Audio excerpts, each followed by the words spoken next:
Okay, so let's come back to where we are. As I said, we are on this lecture, lecture 7, and assignment 2 was due just yesterday. I hope folks were able to do both parts. First part, which involved training on CIFAR 10, that might have stretched your computational limits if you're trying to do it like with your own GPU, especially if you're doing it on a laptop. And hopefully the second part was interesting in a sense that it's non-standard. It's not a standard feed-forward neural network or something like that. You can cast it that way, but it's actually an optimization problem. It's a nonlinear optimization problem, and hopefully you were able to instrument the tensors, the V tensors, especially appropriately, such that you can update and you can do a backprop on them and get an updated weights. Okay, so you could have actually done like the way we did it in assignment 1, where if you pick a couple of movies, then you can find the backprop with respect to those movies vectors only, and so that would be just you can actually figure out what the gradient is, and so that would be just the gradient. Okay, that's easy to do. There's no softmax. There's no picking the right label and so on. You just have an Xij, which is the target. And if you pick 2 movies, you just want the inner product to be as close to Xij, right? So I hope that was interesting exercise, just so that it's a little bit out of the typical path you'll see in neural networks exercises. Any questions about that?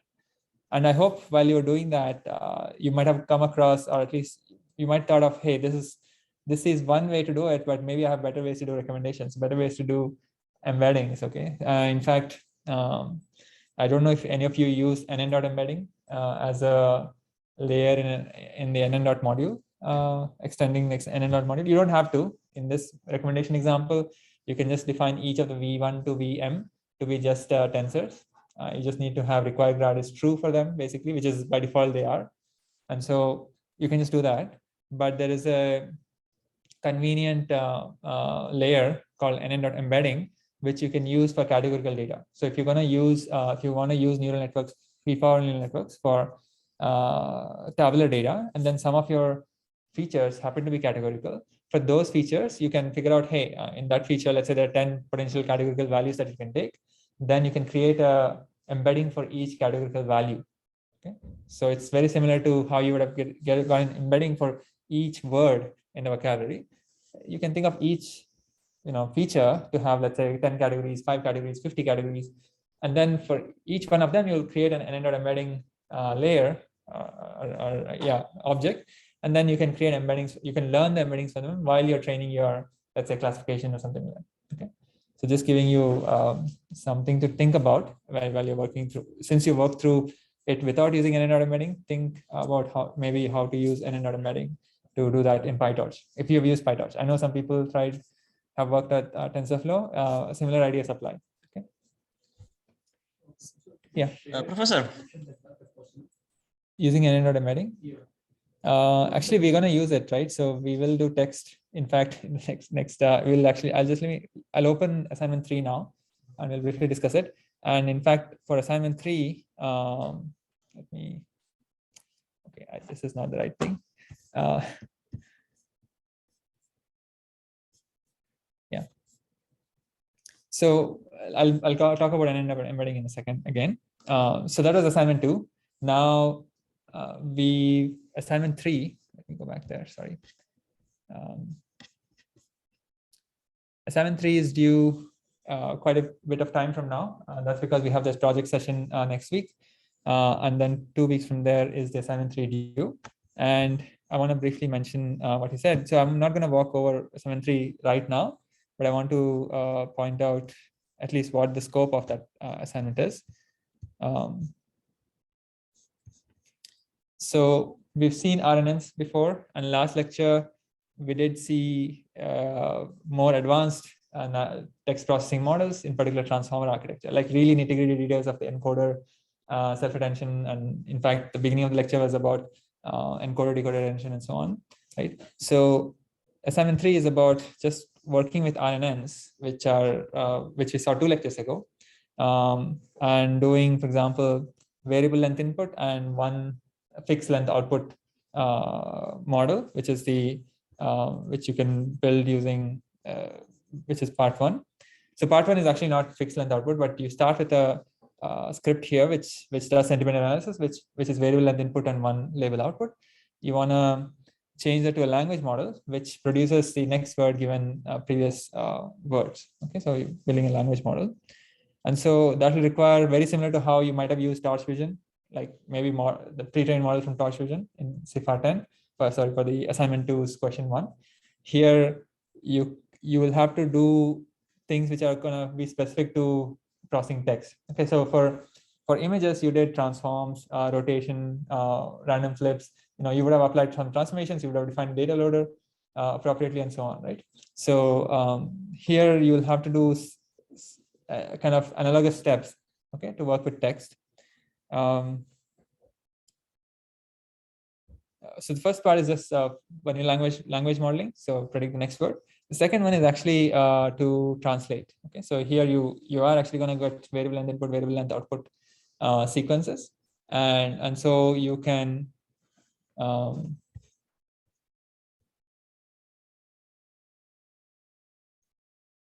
yeah, so here you can you have to think about which language pair you want to pick first of all, and then build two models actually. One is going from language 1 to language 2, and the other one is doing the opposite.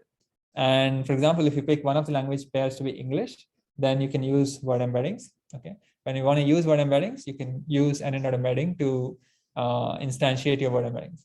Okay, so when you instantiate, you can use pre-trained word embeddings in the NN embedding module. So you will have to work on that as part of this. And let me actually.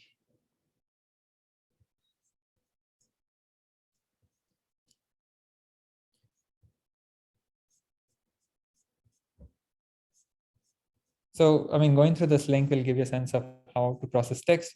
In particular, we're using Torch text, okay, very similar to Torch Vision. Torch text has some nice utilities to kind of remember the vocabulary and so on.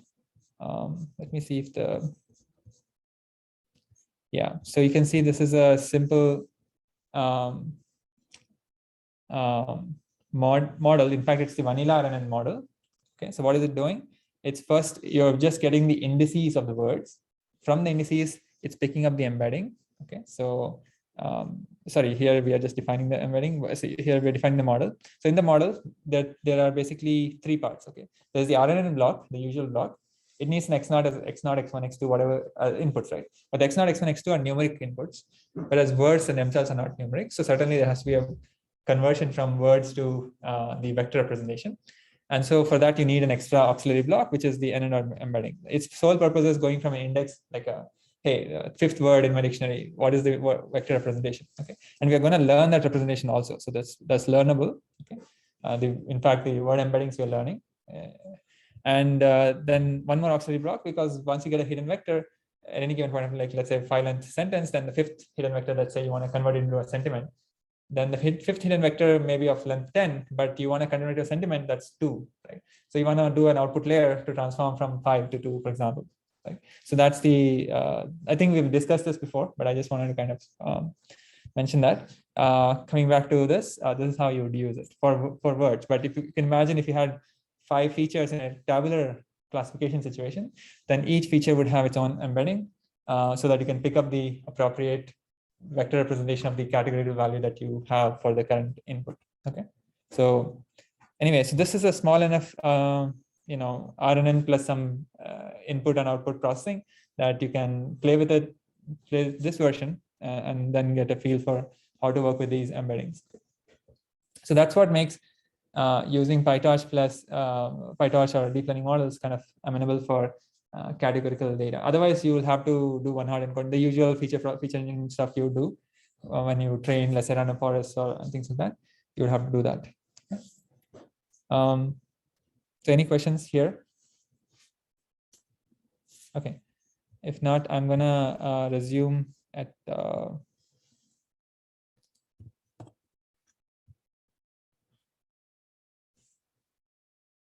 yeah. So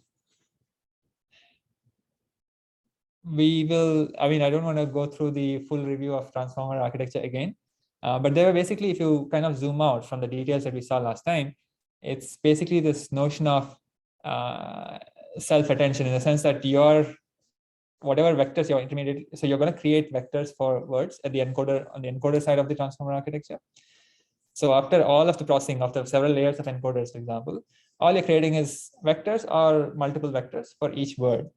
It's just that when you're creating those vectors, that vector should be influenced by other words that are there. Okay, so it's contextual influence is there in this type of on the encoder side. And then once you have the contextual vector representation with contextual influence, you're just using that while decoding, and decoding is very similar to encoder decoder architecture, except that there is, you know, there is still a self-attention and linear layer, you know, in the decoder units as well. Okay, so while decoding also there is self-attention, in the sense that while decoding, of course, I need to attend to something on the input, which is what encoder decoder attention was about, right? If I'm producing the third word, hey, should I focus on the third word on the input, for example? Okay, that's what RNNs were doing with RNNs. With the sorry, there's a question here, but with the transformer decoding, we are, of course, when decoding, let's say the third word, we are trying to say, hey, is the first word important, second word important, third word important? We are going to do that. Okay, that's the encoder decoder sublayer. Actually, let me show that figure just so that people are, yeah. So if you look at this, so ignore the green blocks for now. So all I'm saying is there's encoder decoder attention, which does take into account that, hey, when I'm trying to decode the second word, let's focus on whether should I focus on the second word, should I focus on the fifth word, and, you know, things like that. But in addition to that, when I'm decoding in this transformer decoder architecture, decoder part of the architecture, I will also do self-attention, which is like when I'm trying to decode the third word, I'm going to be influenced by the context of the sentence that I'm generating. Okay, so for example, think of it like if I'm creating the fifth word is not just, you know, getting influenced, trying to attend to something on the input side. It's also getting influenced by, I should attend to something on the first four words also. Maybe the first four words influence what's the right word I need to pick right now. Okay, so those are the two effects. Okay, so encoder decoder attention plus the self-attention aspect is new here. Okay.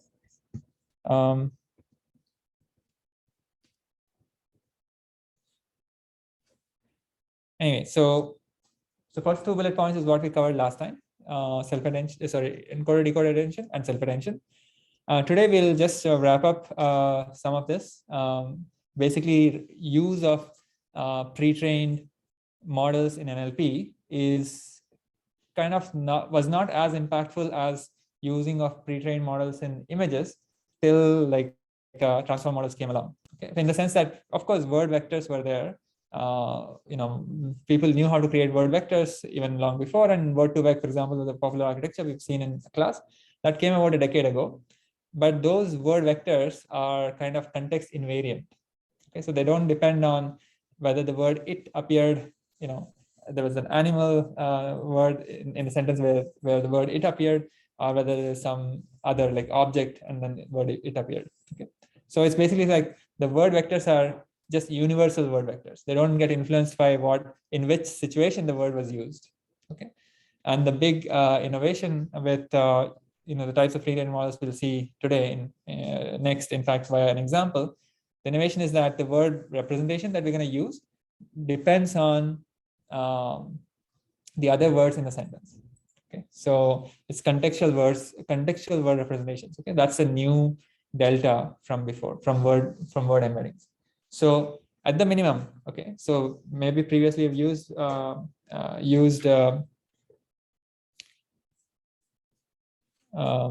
if previously if we worked on NLP, if you use bag of words or one-hot encoding of words, of course, an improvement from there is to use word vectors. An improvement from there is to also use these contextual pre-trained NLP models to get word vectors that are contextual in nature. Okay, so Khalifa has a question: is there a difference between embedding and encoding? No, informally they both mean the same.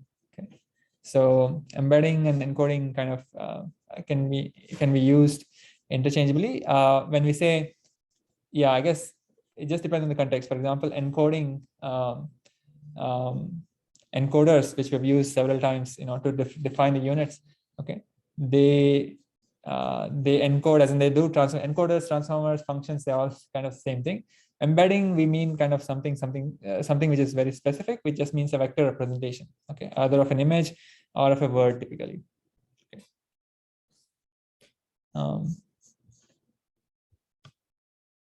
Okay, so let's actually look at transfer learning, and this is going to be kind of elementary review, relatively, actually. And that's because we're going to walk through a full example, okay, where we can use these pre-trained, one of these pre-trained models, which is small enough that you can kind of download it immediately and try it out.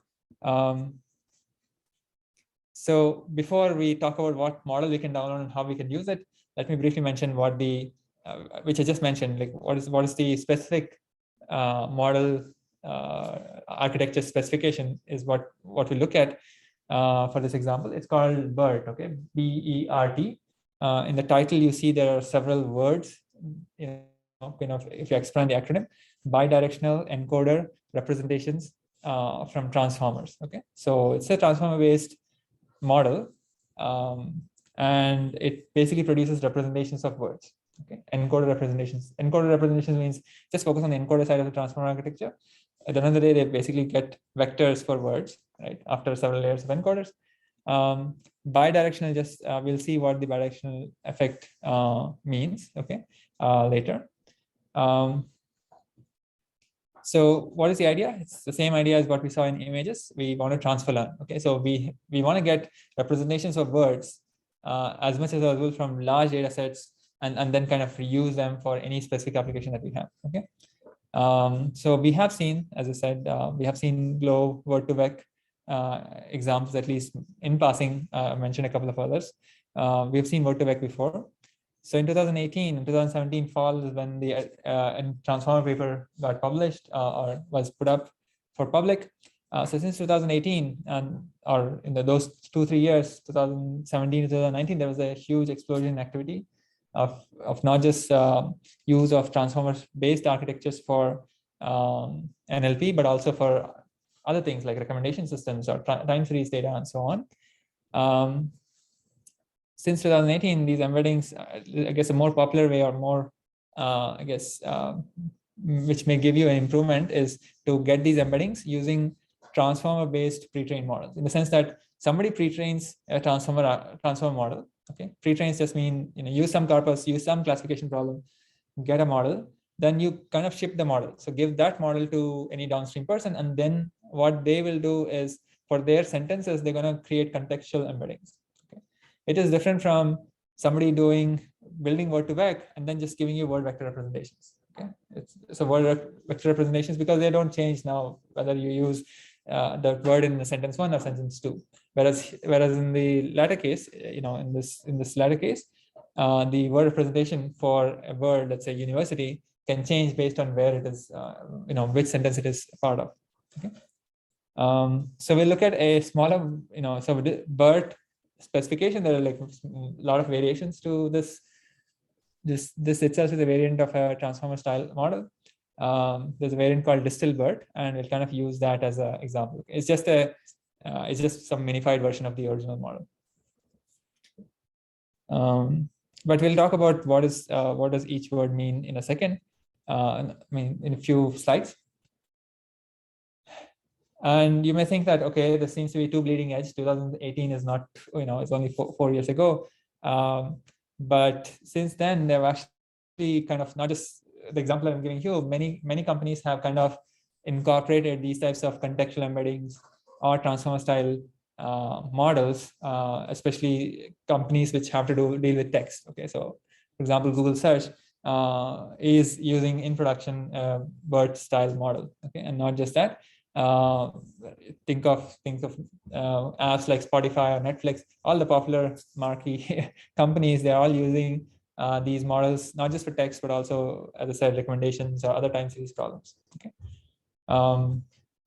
So let's look at again, our simple variable length input, single output problem, which is, let's say, movie review classification problem. and really walk through end-to-end how to use this pre-trained model. It's going to be a little bit more basic than stuff that we've seen last lecture, but it'll give us a better sense of how to use these models. Okay? So just recall, what we want is a variable length input, a sentence like this, and we want to generate a sentiment score, okay, or a class basically based on sentiment scores. And so we have a data set which has both sentences and then labels. Okay.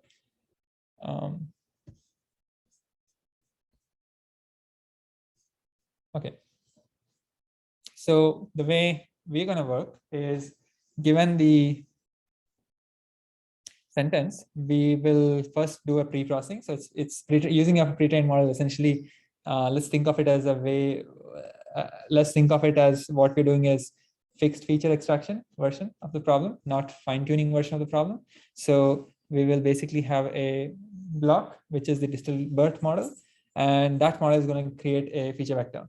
Okay, so very similar to what we saw for in assignment 2, question 1, right? And then you can use any model here. I'm just showing logic regression, and then make a classification. Okay. So, so how do you use a model like Distilbert? Okay, so really, let's think of Distilbert. I haven't shown you the model yet, but it's just going to be focus on the left side of the transformer. Okay, so then remember transformer architecture. We talked about the encoder side and the decoder side. We're not doing language translation here, so forget about the decoder side. All we're doing is we basically have the encoder side of the architecture remaining in this yellow block. And so you can imagine if I pass a sentence with say 10 words, I'll have 10 vector representations at the output. Okay. Only one of those vectors is going to be useful for my classification, is what this slide is saying. In particular, when I pass a sentence, I'm also going to pass a I'm going to pass a special token at the beginning. Okay, that special token is called CLS, and we'll see that in a couple of slides from now. Okay, and it's not a new token. Okay, this is something that was used for training. We are not talking about the training of the model. We're only talking about how to use the pre-trained model. Okay, how to use the pre-trained model? Pass a sentence. How do you pass a sentence? I'll prepend the sentence with a specific token, which the model knows. Okay, and the remaining words. I'll pass it through. I'll get embeddings for each one of these tokens, or basically words. I'm only going to focus on the first representation, okay, and use that as a fixed feature for my sentence, and then just move forward with classification. So actually, here I'm just showing you how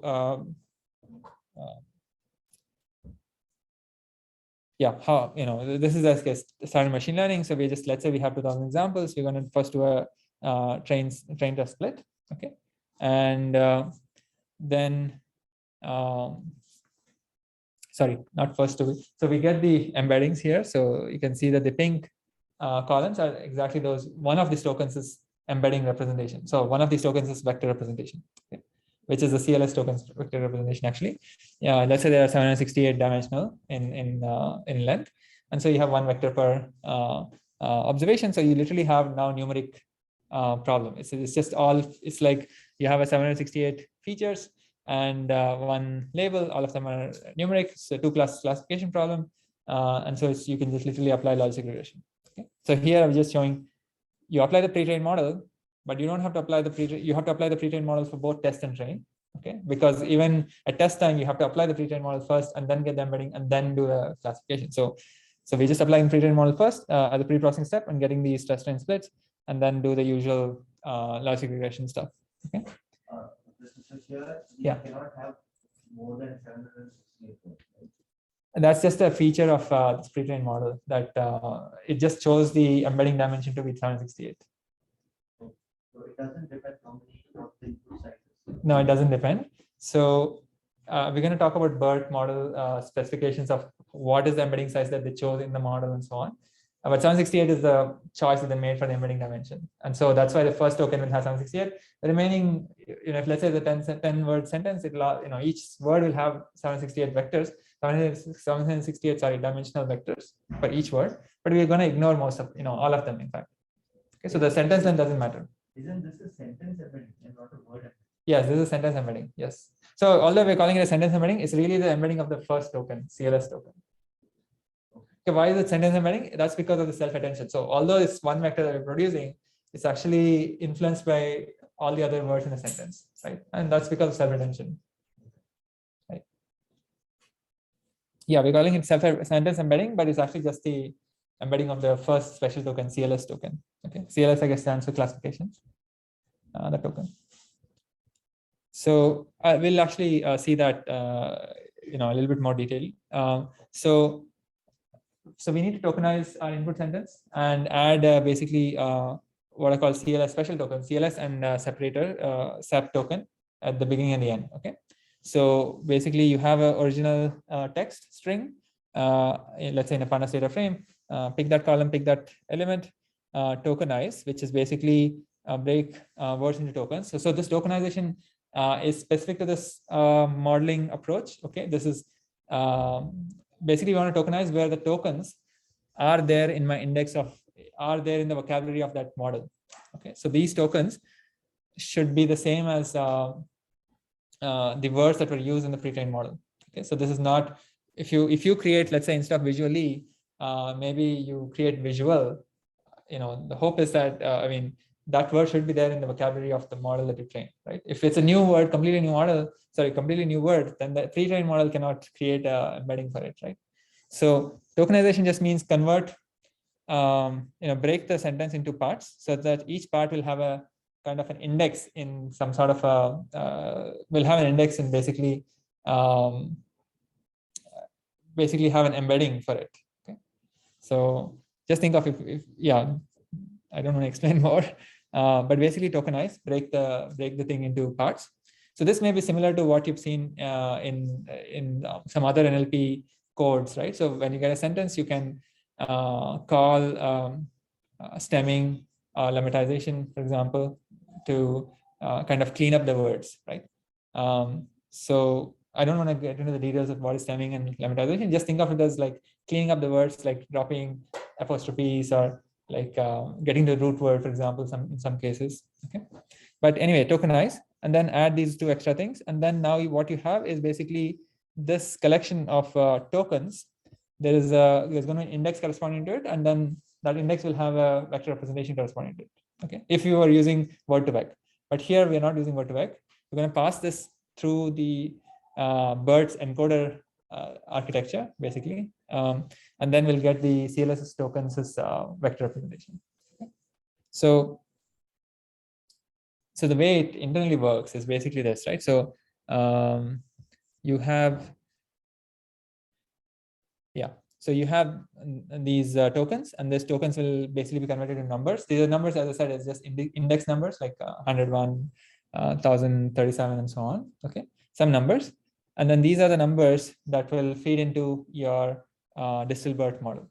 Okay, so how do you tokenize, right? So in DistilBERT, actually, in these types of, so actually there's a package called Transformers by a company, which kind of collects many of these popular transformer-based architectures. And so you can literally call tokenizer.encode of any string like this and add special tokens is equal to true. Okay, that's as simple as doing that to get these final numbers. Okay. And once you have those numbers, you pass those that collection of numbers to the DistilBERT model. DistilBERT model has a max capacity in the sense that how many words can there be in the sentence. There is a limit. Okay, so I don't remember the exact detail now. I think it's 20 words or 30 words or something like that. Okay? So that's the maximum sentence length. Okay, so, and this is where I think he had a question, which is that when you pass these, I guess, model input, these numbers, collection of numbers, into the DistilBERT model. So it's exactly the same way, positional encoding and all that behind the scenes.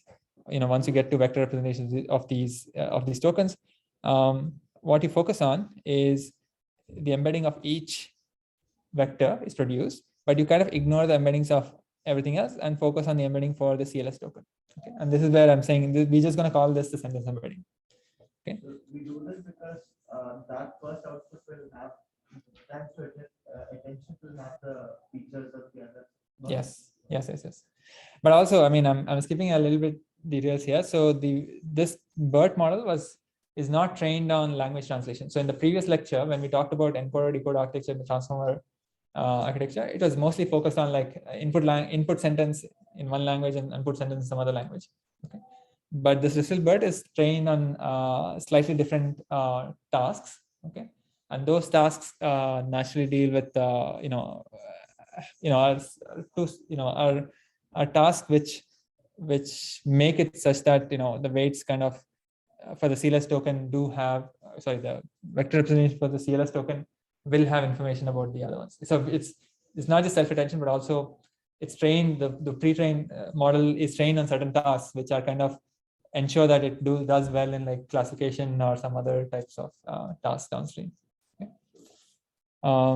Yeah, so that just happens that the embedding length is 768 here in DistilBERT, and it's just a choice made based on the original BERT model that was developed in 2018. Yeah, once you have this vector, this is the model number 2's input. Model number 2 is the linear regression, or sorry, logic regression model. And then you get a class label, scores, and then based on that. So logic regression, by the way, based on lecture 1 or lecture 2, we know that it's just a neural network with no hidden layers. Okay, so it's just a kind of a degenerate or the simplest neural network. Okay, so you can kind of think of all this as just a bunch of layers connected all the way to the end. Okay. Okay, so the rest of it is just standard ML workflow. So you can just figure out the cross-validation, which is just training the model parameters. And if you have to choose things like maybe it's regularized version of logic regression, then you have to add the penalty and you need to figure out what is the weight on the penalty and things like that. Okay, so here's the full like text to show you how you're going to import, how you're going to get these contextual embeddings, right? So bunch of imports, actually most of them are not relevant. So we're just going to import transformers, which is the package which makes it easy for us to tokenize as well as instantiate a pre-trained model. Okay, so you can see that this line here right after the import, it's saying transformers or whatever PPB dot DistilBERT model and DistilBERT tokenizer, and then a string. Okay, so given these three, we are calling, we're just defining the model class, tokenizer class, and pre-trained weights string. So basically, it's just an assignment of these three objects from the transformers module, and then you're actually creating the tokenizer.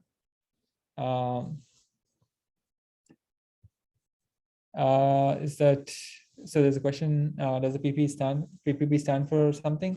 No, it was just a choice made in the reference that I have in the bottom. Okay? So you can have any short form here. You can also skip the short form. But how do we instantiate? So this step is not really doing much. Okay, this step here, model class, tokenizer class, is just is a shortcut. It's basically a renaming of the object here, right? So the object's on the left, and then we're just calling tokenizer class dot from pre-trained and passing a string, which is, hey, I want pre-trained DistilBERT with some extra suffix names, base and uncased, just as like specific variations of the pre-trained model. Okay, so uncased just means like your case insensitive, basically, for example. So anyway, so you're passing the string. And so at this point is when it's creating a tokenizer object, which is able to tokenize any given string to the token specific to the pre-trained model that we have. And in particular, we're going to get the pre-trained model from here, model class dot from pre-trained. Given the string, it will say, hey, you wanted the DistilBERT based uncased model. Now let's actually create that and in fact instantiate the model class. Oh. Ooh.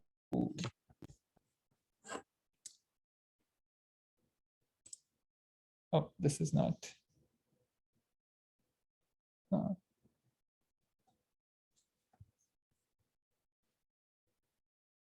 What's the best way to do this? Okay, let's just move it up.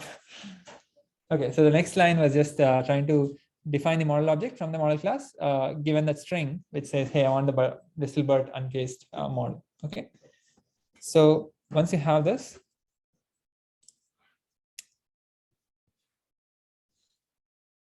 here say, let's say you read a CSV file which has the strings in one column and then the labels in another column. You can see that this is the strings and labels, a snapshot of it.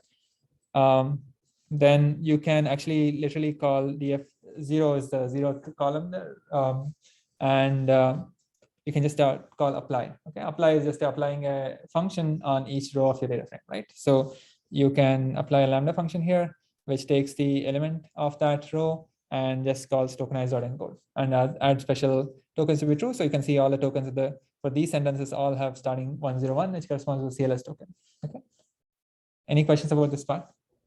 Okay. Yeah. So once you, yeah. So sorry, earlier I was saying 20 or 30 is a max limit. The actually largest sentence length for Distilbert or BERT models is 66. Okay. So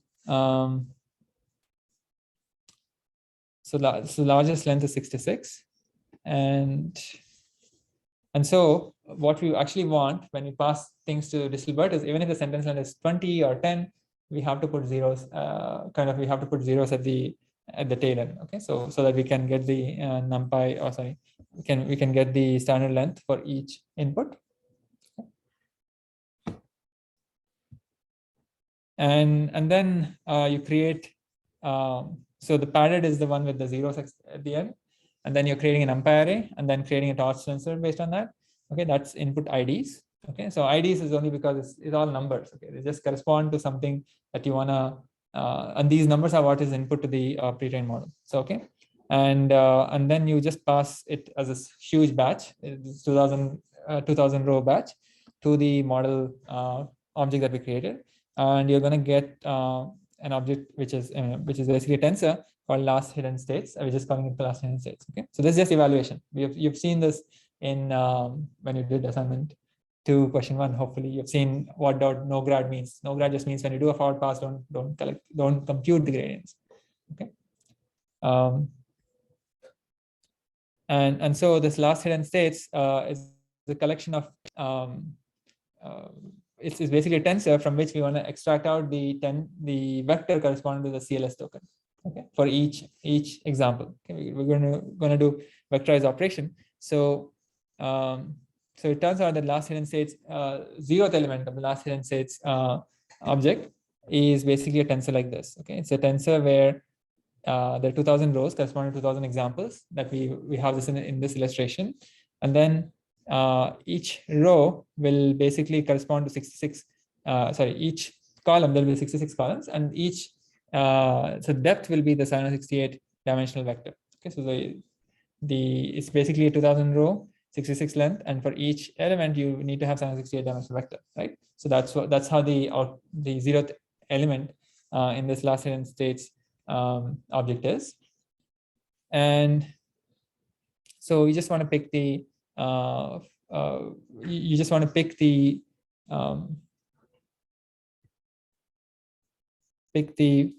first. So this first the 768 dimensional vector corresponding to the CLS token. Okay, so you just need to index it appropriately. And the indexing is just shown here, but it's not super important. I mean, I wanted to show was if you want to pick only the first position of the columns, and the 0th column is what we want, because 0th column is corresponding to the CLS token, and get the 768 dimensional vector for it. Okay, so that's what you're doing. So for each row, and once you have that, you have your data, and you can apply logistic regression, convert into NumPy, discharge, do all those types of things, and get back the feature vectors for each of your observations, and then just do regular training. Okay, so that's just how you would use Distilbert. Now you can imagine this is the same pattern that you'll use for any other type of model that you can get, from Transformers module. Okay, so it's a very convenient package to do this. Here I'm just showing you test train split. I think everybody's familiar with this. You can split a data frame or basically a NumPy array into 2 sets, and you can call model.fit, predict, and so on. Yeah. Any questions about this? So really, we went into the details of like how to just import a package and do tokenization and do the instantiate the model, and really pick up the right write vectors for which you want to do downstream classification, downstream use for. Any questions?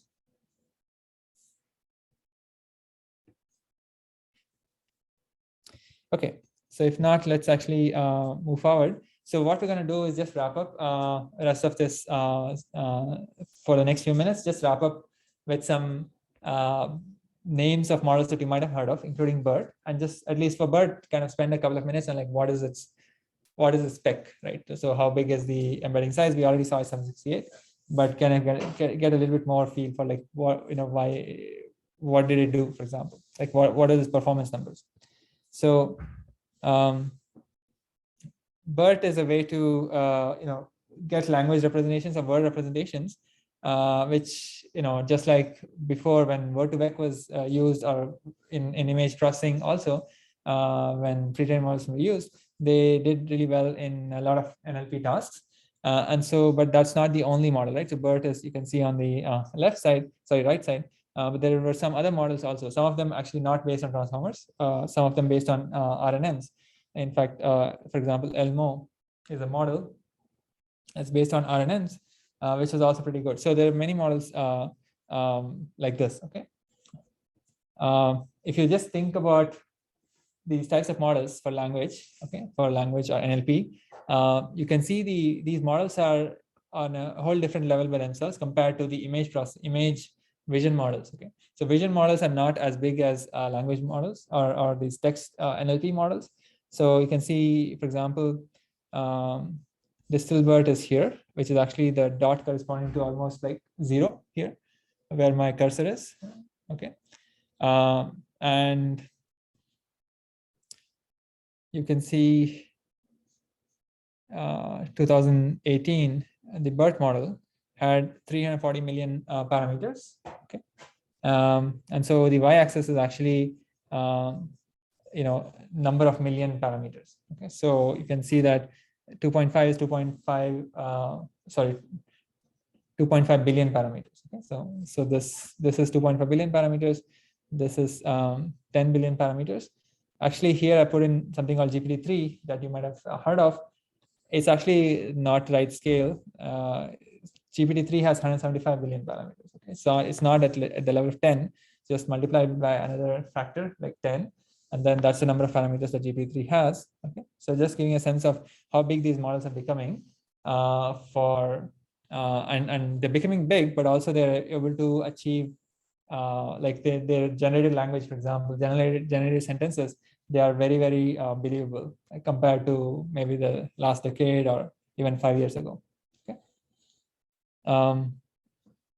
So BERT itself, it did something interesting when it was introduced, which is to do well on a task called Stanford, on a task called question answering. Okay, so there's a particular data set. So what is question answering?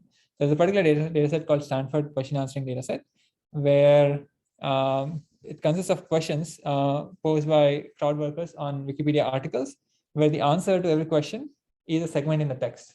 Okay, so you have a Wikipedia article, there's a bunch of questions related to the article, and the answers to the questions are also just some words, which word or which phrase in that original Wikipedia text is the answer.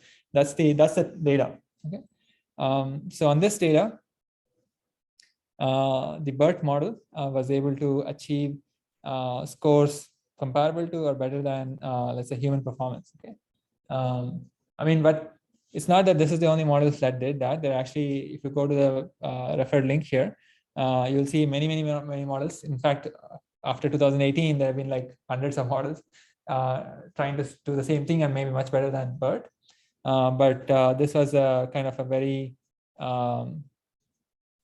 significant improvement. Okay, so exact match and F1 scores are just some measures of how well did you answer the question. Exact match literally means, hey, you reported certain token, is that the exact token that is the actual answer? Okay, for example. So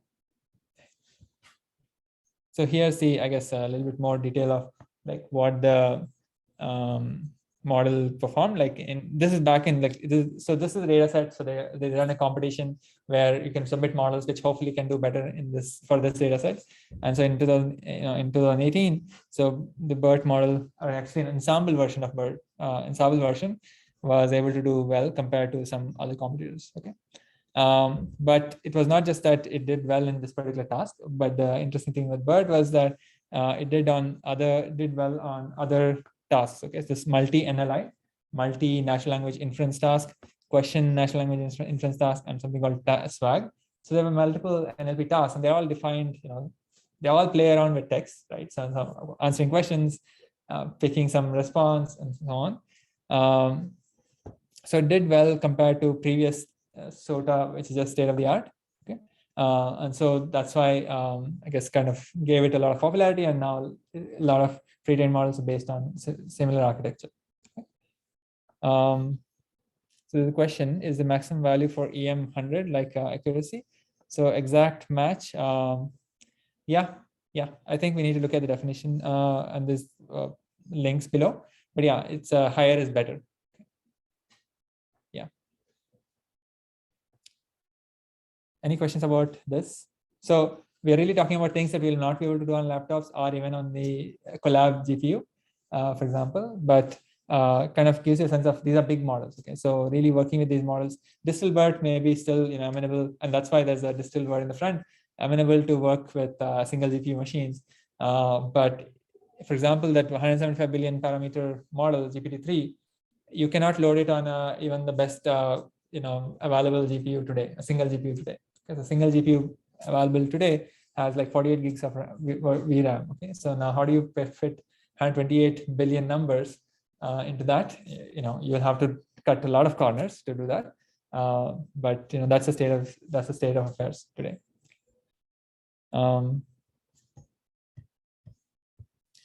Okay, so with that, a little bit of teaser on like what did BERT do to get a little bit of fame.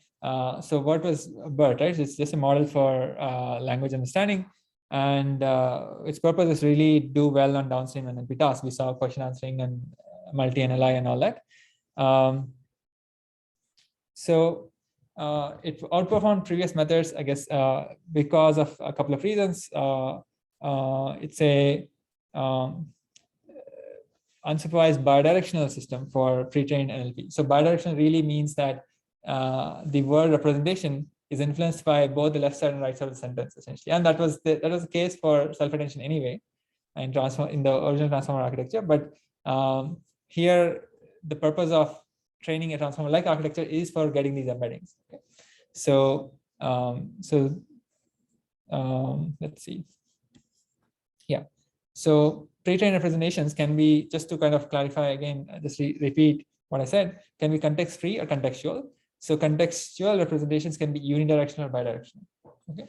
So context-free is very clear. So that it doesn't depend. So word representation doesn't depend on where the word is coming from. And so that's exactly what Tibek and Glow, for example, do. Contextual models are exactly, the word representation depends on what are the words were there in the current sentence.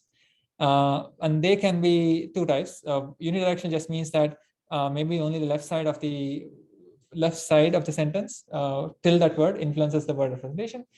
Here for BERT, both sides kind of influence the word representation. Okay.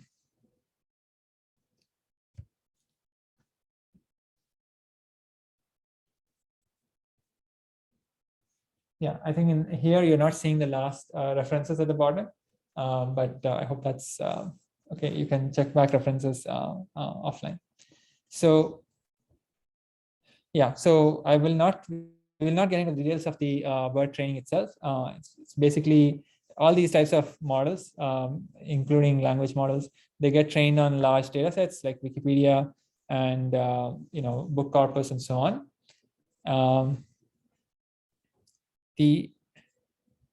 Yeah, so I mean here we're just showing, hey, if you can train, if this BERT training happens, people have already trained it, and then you can use it for your type of classification, which you just saw, like sentence classification, right?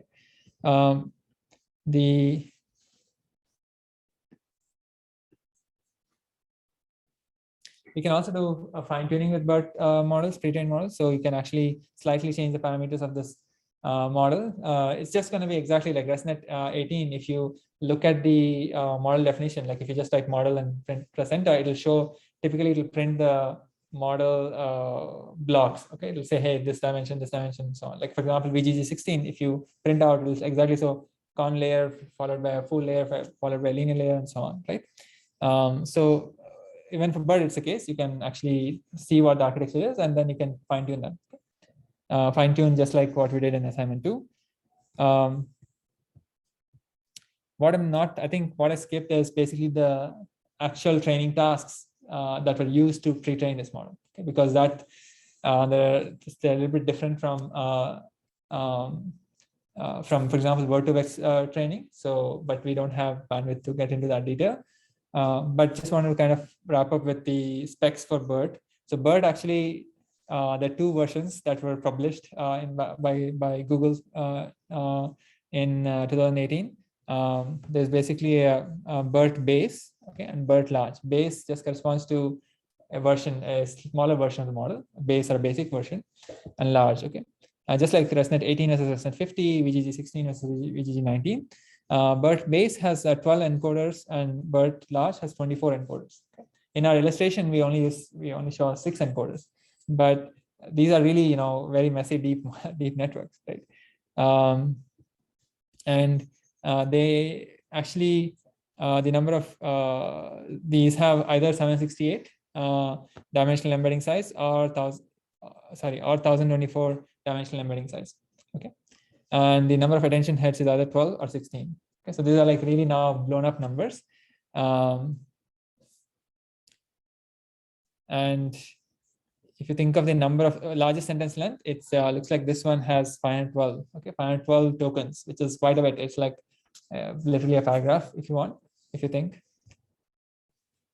And the architecture is exactly the left side of the transformer architecture that we saw last time. So these tokens you have, and they get, the text gets corresponding, converted into tokens, and they get inputted. Of course, they get transformed into embeddings first, and then pass through these 12 layers or 24 layers of encoders.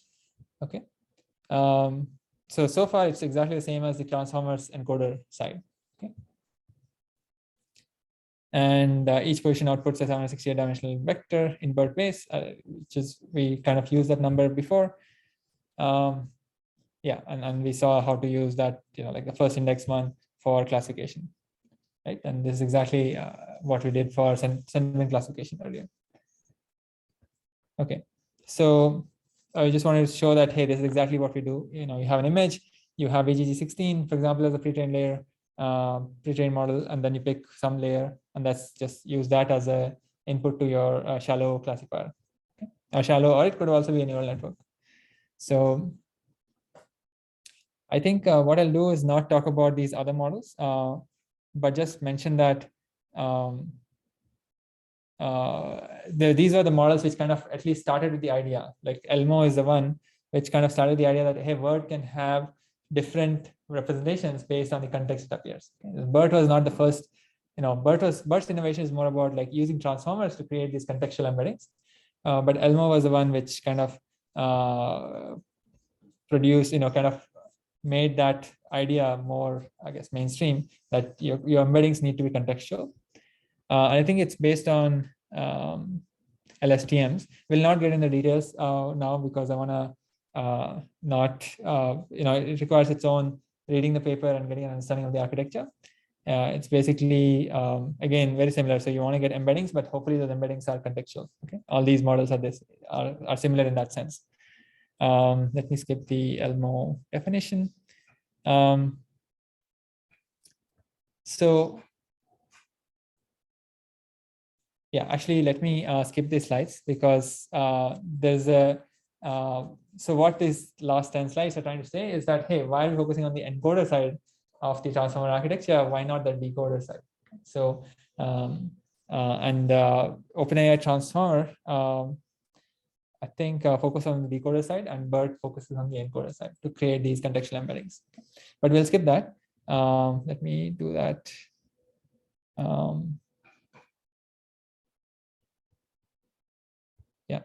skip those things. So let me summarize the NLP part for today, which is last time we saw self-attention, and we also saw encoder-decoder attention. Transformer-based encoders can be used for contextualized embeddings, and that's exactly what BERT and related architectures can be used to improve many NLP tasks. Okay, so most of the NLP tasks that we kind of use here are typically sentence classification or sentiment analysis and so on, but there are many others. Okay, one of the ones I briefly alluded to was the question answering data set, for example, right? Many and today, 2022, there are many models that are pre-trained and available. For example, some of the students in our department are also using some pre-trained models for different tasks. Okay, so you can talk to them if you want to learn more about it. Okay, so any questions about this part? This is mostly a little bit more high level, just trying to get a sense of like these were the few models that were created, and they basically create contextual embeddings. Okay. Any questions about this?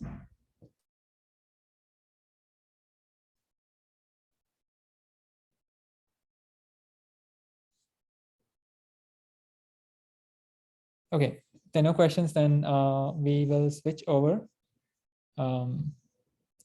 I think it's a good time to take a break because everybody seems down for some reason. So let's resume at 4:50.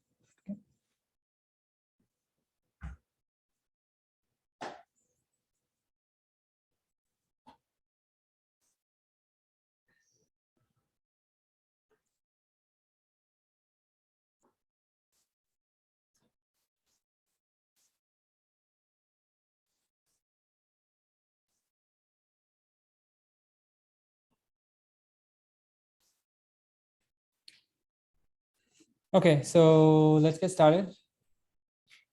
More people waiting outside. Okay,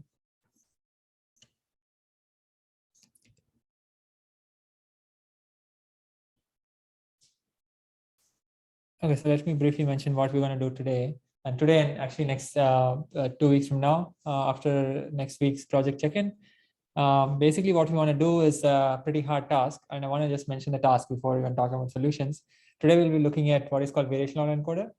And next time, we'll be looking at something called GANs, okay? Generative Adversarial Networks. Okay? So they're just different types of models.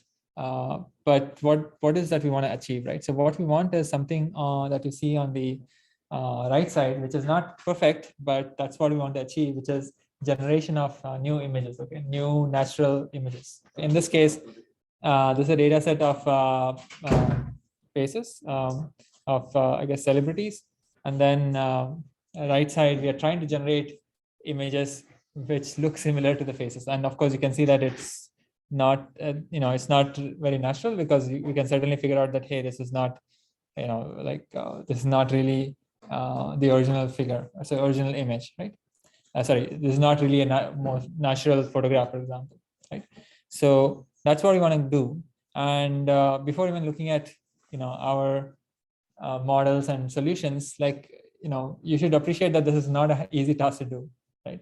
You can always take a training data set, which is like left hand side, and you can always add noise, add some deterministic transformations like slight change, change the colors, change the share the image, for example, rotate the image and so on. Those are fine. Those are deterministic transformations. But what we want is actually go from left-hand side to an intermediate object from which we can sample new faces. Okay, so that's what we want to do. Give me 1 second.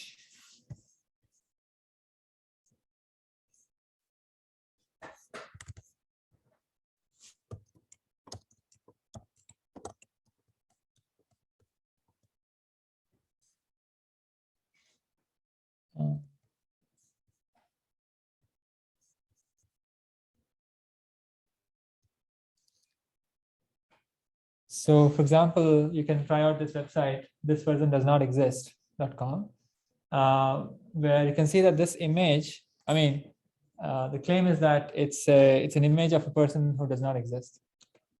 Basically, there's that intermediate object that I was mentioning. is creating an image, and you can see there's some artifacts on the side, but it's creating an image which is synthesized. Like it's from the trained model.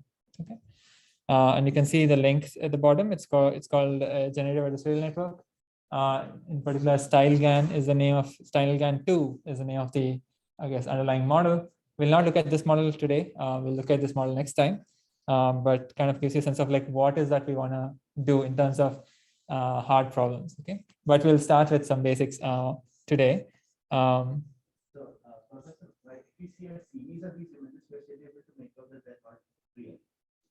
We are able to make out as in humans. Yeah. I've seen some postings on LinkedIn where when I checked out the company, all their faces are generated like this. Yes. So it's very obvious that they're AI generated faces. Oh, so these are fake companies, you mean? Yeah. Oh wow. Okay. Yeah. Yeah, I agree. I mean, this is realistic looking, but I would say if you just had this crop, perhaps it's hard to say. But you're saying if you see a collection of them, yeah. Images generated from this website. Yes. Yes. Yeah. Yeah, people, I mean, this type of technology can be used for deception quite a bit with deepfakes and whatnot. But basically the point is we all think of like distributions over random variables, from which we can sample new observations, for example, from a Gaussian distribution. Can we think of a distribution over images, like some sort of a distribution over natural images? And so it's like getting samples of photographs, which are like samples from this distribution. What we want is the actual distribution from which we can sample new images without actually doing photography. Okay, so that's the, I guess, the idea. Yeah, but good point. So actually, let's come back to what's the scope. We are at like just L7 and module 7. And what we want to do today is just meaning of generative modeling. I think many of you already know what is generative modeling compared to, let's say, discriminative modeling. But that's what we want to get to. What is the meaning of generative modeling? And what are variational autoencoders? And where can they be used? I just briefly mentioned where they can be used, like to basically do things like this, generate new images, not just new images, generate new data. It doesn't have to be images. Can also be potentially text or something else. But basically generate new data from an intermediate object. Okay. But hopefully it has structure. For images, it's pretty natural. You can also create, for example, there are variations like graph variational autoencoders from which you can create new graphs given some training graphs. Okay, so the inputs need not be just images or text, or there can be some more complicated, other complicated objects like graphs, for example. Okay. So anyway, so the various objective is just to get a sense of generative modeling and variational autoencoders. And since we only have an hour left, we're gonna kind of restrict that scope to just that. Next time we'll continue with the unsupervised deep learning. So we're gonna start with unsupervised learning first of all. So far we were only looking at supervised learning pretty much. So next time we'll look at generative adversarial networks, the example that we just saw. Okay. And we'll contrast between the generative adversarial networks as well as variational autoencoders. Both try to do something similar. Both have different philosophies in terms of the model architecture definitions, but they will achieve, they achieve similar results. Some of them, sometimes one is better than the other. Maybe GANs seem to be better today, but we'll contrast them as well. Okay, but that will be next time. Okay, so given the goals, let's come back to the basics. So as I said, the objective today is to cover, so it's one set of the same slides. Lecture notes are for both today's lecture and the next lecture. So today we'll try to cover a little bit about, we'll definitely understand unsupervised learning landscape, but we'll make some headway into variational autoencoders. Okay, we'll definitely try to understand at least what are autoencoders. And then if time permits, we'll kind of motivate ourselves towards understanding what variational autoencoders are. Okay. And for those who have done PCA, you'll see that there's a connection to autoencoders when we get there. Okay, so PCA is just dimensional reduction technique. Autoencoders are also exactly the same purpose. They want to reduce dimension. Okay. At least autoencoders. We'll talk about variational autoencoders later, which are about generation. Okay. Any questions about the scope for the next few minutes? Okay, so Supervised learning, I think this slide should be very familiar to everybody. Supervised learning is about, you have a you have supervisory signal, right? So involves feature label pairs, and you're just trying to find a relationship, some function which can kind of map from input to output, which also hopefully generalizes, generalizes well to unseen feature vectors. Okay. For example, unseen sentences or unseen images, for example, if you're doing image captioning. So we haven't really been emphasizing this unseen part too much because first of all, the data set itself is complicated, the model is complicated, but hope is that we learn from training data and it has to do well on things that it has not seen in training data. Okay? Otherwise it's, it's just, you just need to memorize, right? So unsupervised learning, as you know, is only about features or just inputs. There's no supervisory signal, at least explicitly given. And the goal is to learn some patterns of this data. Some, it's basically doing like EDA, right? So it's unsupervised. You don't know what is the objective. You have a collection of data, and so you want to learn some patterns, some, lower dimensional, like some patterns just means some summarizing thing, some trend in this data, rather than remembering every data point, right? So there is no objective measure of success, and this is kind of key. So if this person does not exist, or and those images, we are visually like confirming that, hey, maybe it's the image is good or bad. You cannot really create an objective measure. Okay. You can, the moment you try to create an objective measure, you are really giving supervised signal, and then it becomes a supervised learning problem. Okay. So for example, there are some papers which do clustering, but then they want to evaluate clustering by saying, hey, can we do a downstream classification task better? And so if you have the classification task and therefore supervised signal, might as well just do focus on classification rather than this extra clustering step. For example, I'm not saying this is always the case that you don't have to do clustering if you have supervised signal, but just giving a sense of like, if you have supervised signal, try to use it. Okay, so in this slide, I'm just trying to kind of motivate some unsupervised techniques that you have seen or you will be seeing in some adjacent classes. Okay, so and this is not the only list, but let's talk about a few.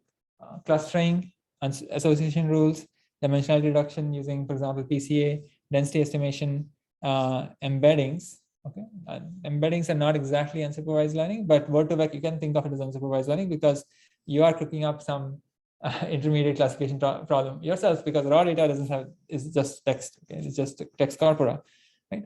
And then sampling. Okay? And sampling is again, it's not really about, it can be coupled into density estimation because you want to sample from some object which hopefully approximates the density and from which you can sample.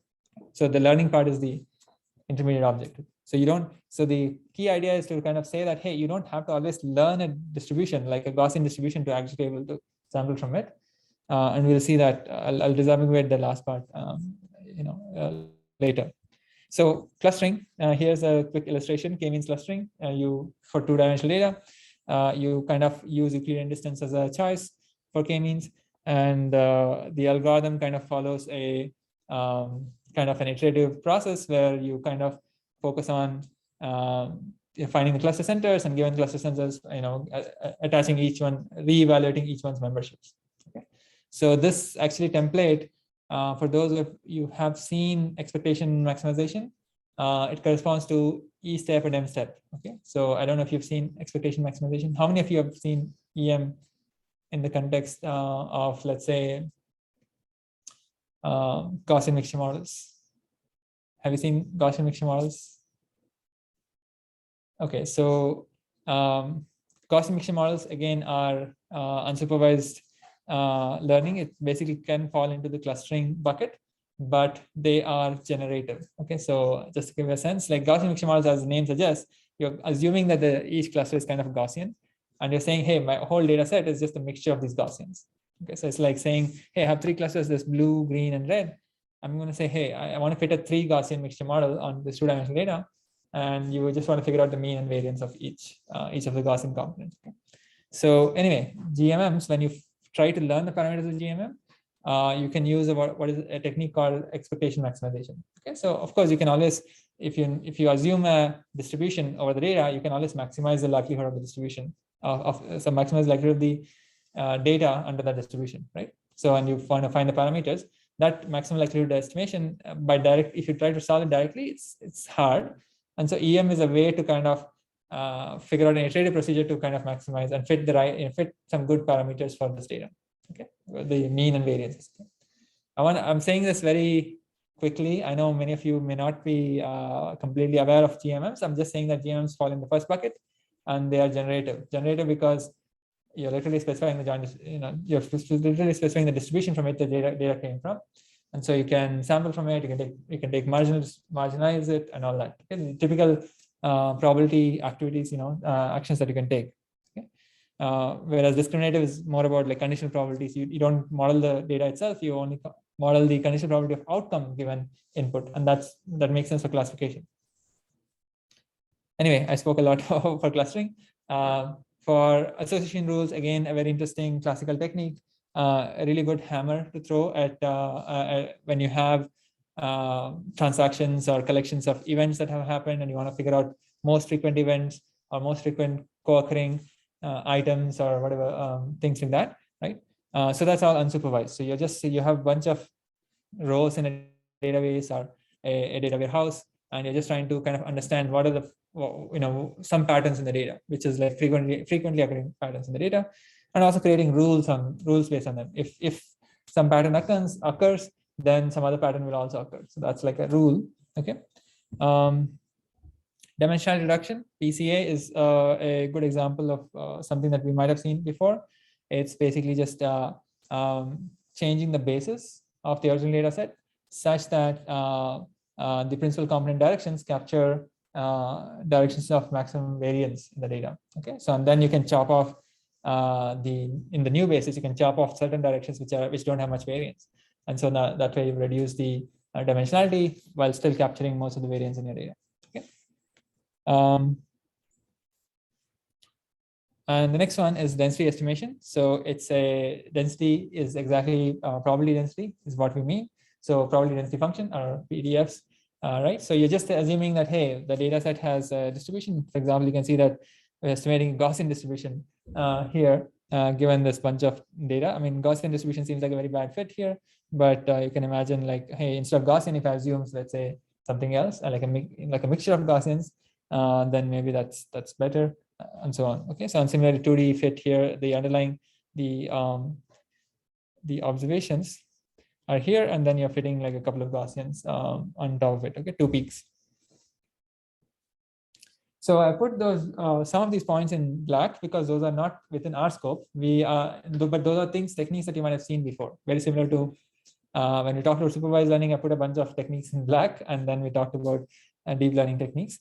So what we are interested in today is what are new are basically embedding and sampling.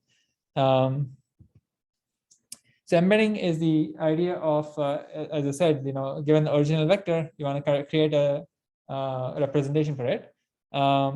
It's actually related to dimensional reduction. Okay, so dimensional reduction is also kind of you can call it an embedding because the original vector, raw vector, is being represented by potentially a smaller vector, but it's a representation of the original data point, right? So it's also an embedding. But the embedding that we'll kind of see today is the same. It's the same as the types of embeddings that we've seen when we used pre-trained models. So think of ResNet 18 from assignment 2. It was creating from an image and a vector, right? So we're going to create a vector from an image, but we're gonna not use a pre-trained model, but we're gonna create these embeddings from the training data directly. Okay, so we're not concerned about classification. So first of all, there is no supervised signal. Just think of images. So think of MNIST data where labels are not there. So just those original images, and then from those original images, I am trying to create an embedding of each of these images, okay, some lower dimensional vector. And I don't need supervisor signal, so I need to have some other supervisor signal. Like I need to cook up some supervisor signal. So what I'm going to do is, hey, I have the original image. Let me condense it down to some lower dimensional image embedding, such that if I can do the reverse operation, I can get back the original image. So it's like basically compression. Okay? That's what embedding in here means for unsupervised learning means. Okay, and the image you can see on the on the right, is the image of what is called an autoencoder. We'll get into the details of the autoencoder, but basically it's going from an input to a lower dimension vector z to another vector x hat, which is reconstruction of the input. And then you can just say, hey, this reconstruction, how good is it compared to the original? So that you can just say, hey, let's do x minus x hat 2 norm square, and then minimize this loss function. So you don't need supervisory signal. If you have images, you can always create embeddings directly, okay, via this unsupervised technique. Okay? But like you may say, hey, what is the point of doing this? This compression. So for example, if you want to send compressed data, for example, from one point A to point B, this is potentially one avenue. You can also create feature vectors, right? So instead of the image, you can work with Z as the feature vector. It may work, it may not work, but you can certainly use that. And the last point is sampling, and this is where I want to kind of motivate the two architectures that we're going to look at this lecture, next lecture, which is VAEs and GANs. Okay? It's all about like sampling new images. Okay? So I mean, it doesn't have images, but sampling from so creating an object from which you can create new samples. So creating an intermediate box or an object from which you can create new samples. And the toughest problem here is if you think of the object to be representative of all naturally occurring images and all naturally occurring photographs, and then we want to sample a new photograph which has not been actually physically clicked, right? That's what we want to do. Okay, so here you can see some I think some Pokemon images probably that were users training, and then they're trying to generate a new Pokemon image. Yeah, but you saw the other examples, right? So I think here, for example, going from this is training data from which there was an intermediate object from which you can create some new images which are not there, which were not created using camera, for example. Right? Okay, so let's briefly talk about but all of unsupervised learning is about these patterns in data, and one of the approaches is to think in terms of take a distributional perspective. Okay, so given data D, which is drawn from some distribution PD, okay, we want to estimate some intermediate object, PM, not intermediate object, some object PM from this data that was drawn from PD, such that PM is of close to PD as possible directly, or the samples from PM are as similar to the samples from PD. Okay, that's equivalent. So we're just trying to say from data we want to create PM such that PM is generating samples as close to PD as possible. Okay, and there are two approaches to do so, which is to say, hey, let's try directly explicitly construct PM. Okay, explicitly just means let's define like a distribution. Okay, a specification. Hey, this is going to be a mixture of 10 Gaussians. Now just figure out what the parameters are. That's an explicit description of what PM is, and we just need to figure out parameters. Okay, or the approach could be implicit, and this is where we are not going to directly generate a sample. So in the implicit approach, we are not going to specify PM to be a distribution function, for example, but we'll still be able to generate samples from it. So let me actually show you what I mean by that. So think of maximum likelihood. We want to maximize likelihood of the data, okay, which essentially is what these objects, right? So we have original, let's say, training data of images. We want to get these objects either implicit or explicit. If it's explicit, it's clear, right? So if it's explicit, we want to maximize likelihood such that it has the right parameters from which we can further sample. Implicit also, is trying to essentially maximize likelihood of the original data, but it's going to do it in an implicit way. This object need not look like a distribution, okay, in the sense that, for example, it need not be Gaussian, for example, but it's some object from which you can still create samples, okay. And so the root of this intermediate object is not like it's not transparent, it's not direct. Okay, so let's focus only on two blocks here, two cells. So one cell is this here in the here. So you can see that it falls under the explicit category. Again, we're going to talk about these words. I mean, not all the other words in the slide, but just the variational part today. Under the implicit category, you can see there is an approach called GAN.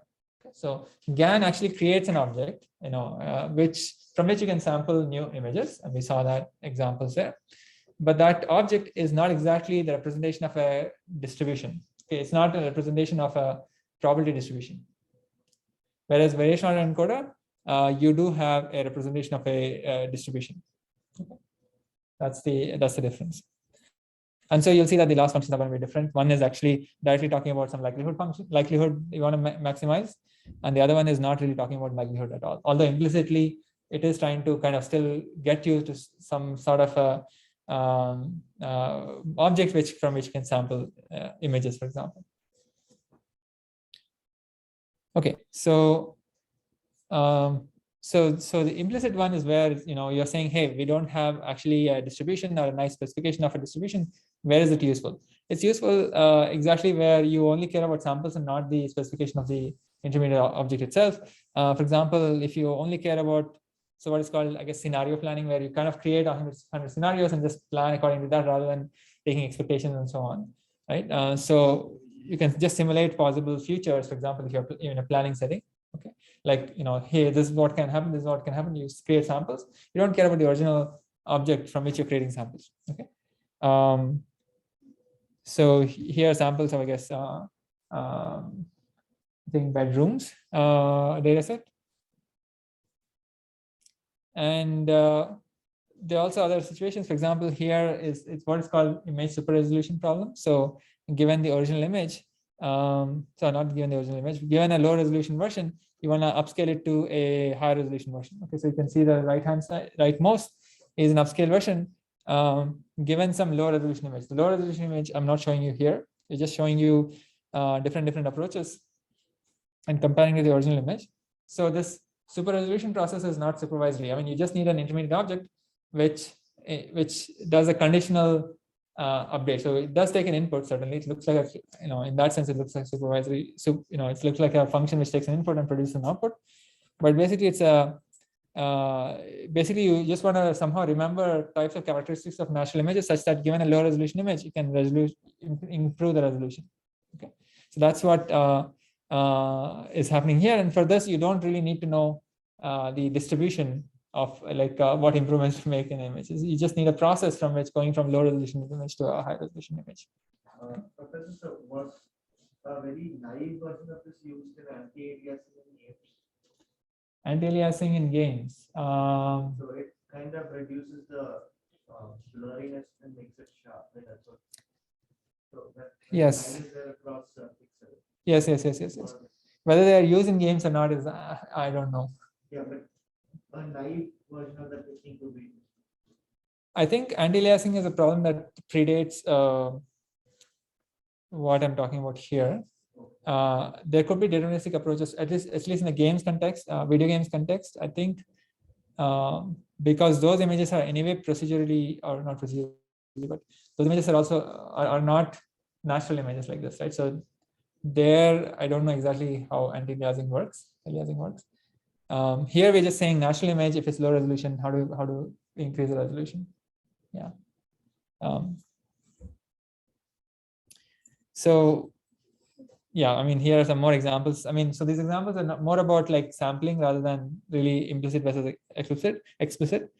For example, you can go from like a segmented image to a realistic output. Okay, so here you just have been given a segment which is less information, to something more, or you're going from like a map to like a graded version, or just giving a drawing, you can create products. Okay, so these are where there is some intermediate object which remembers like what natural looking objects or whatever is the domain specific things should be, and then it just adds that information, right? So you just care about whether it adds the right information, not so much about its distributional details. Okay.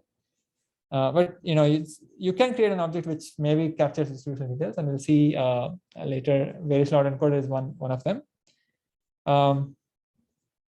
Yeah, as I said, you can just think of, if you didn't really get a sense of like what is explicit and implicit, just think of explicit really is maximizing likelihood. So if really there is a likelihood function behind the scenes that we can, not behind the scenes, likelihood function which we're explicitly maximizing. Okay, and you'll see that today. The next lecture, you'll see that we're not really talking about likelihood maximization. We are actually talking about some other. In fact, as you saw, there's some adversarial network here. So there's some adversarial loss function that you're gonna maximize, minimize, or whatever. Okay, so So that's, I guess, a quick, I guess, informal way to think about explicit versus implicit. At the end of the day, both of them give us some objects from which you can sample. Okay. And both use neural networks as the core underlying component. And we'll mostly be looking at images here. So we are switching back from text stuff that we were doing in the last couple of lectures to images. And what we want to do is something more than memorization, right? So we just don't want to remember the original training data and just do some rotation or sharing or some color change or contrast change, and that's fine. Those are deterministic operations, but we really want to go beyond that, right? So so we want to do more than memorization, and you will see eventually. Okay, so this slide is useful in terms of like the bigger picture, which is that there will be some training process, and we'll look at training process for both these models, VAEs and GANs, today and next lecture. After the training process, there is going to be some object. Okay. That object, how are you going to operate that object to create new images? Okay, so that's the question that this slide is trying to say, and kind of shed some light on, which is that these intermediate objects, you can think of them as, so these objects, you can think of them as this yellow block. Okay, so they need some source of uncertainty, some source of randomness. Okay, so they'll take some source of randomness, some random number, for example, number or a vector. Okay, maybe unit Gaussian, some random vector. Use that as input, and then it produces a it produces basically a distribution over your domain from where you can sample. It doesn't produce a full distribution, but you can imagine it's basically thinking of given the unit Gaussian, think of, if you transform a random variable, you have new random variable, derived random variable. That derived random variable will have its own distribution, just like the original random variable is unit Gaussian. Maybe it's a top view, it's a two-dimensional Gaussian, it looks like circle. Think of a transformation. That's what this yellow thing is doing. The transformed random variable will have a distribution. Just think of that distribution to be like this. Okay. And what are we trying to do? This distribution hopefully is in the space of images. Okay. Just think of this space of images. Think of them as like a 32 cross 32 cross 3 dimensional space where each point is this 32 cross 32 cross 3 image. And then you want to ensure that this images kind of this distribution is same as the true distribution, but we don't know the true distribution. We only have the data points, these black data points, okay, which is the actual observations that we have of the images. Okay. So hopefully we want to minimize this gap. Okay, this differences between distributions. Okay. Is the scope clear? Like both VAs and GANs eventually will give us this yellow object, which basically take a randomness as input and produce samples from samples in an interesting space like the image space. Okay, and we want the samples to be ideally from this blue distribution, but if not, some other distribution which looks closer to the blue one. Okay, so any questions about this? Is this a motivation of the unsupervised learning landscape? Generative models, as I said, is more about explicitly maximizing, unsupervised setting at least, it's all about explicitly maximizing likelihoods. Okay. Sorry, I meant to say generative models include sampling, and the VAs are about explicitly maximizing likelihoods of some variation of that. Okay. Yeah, any questions?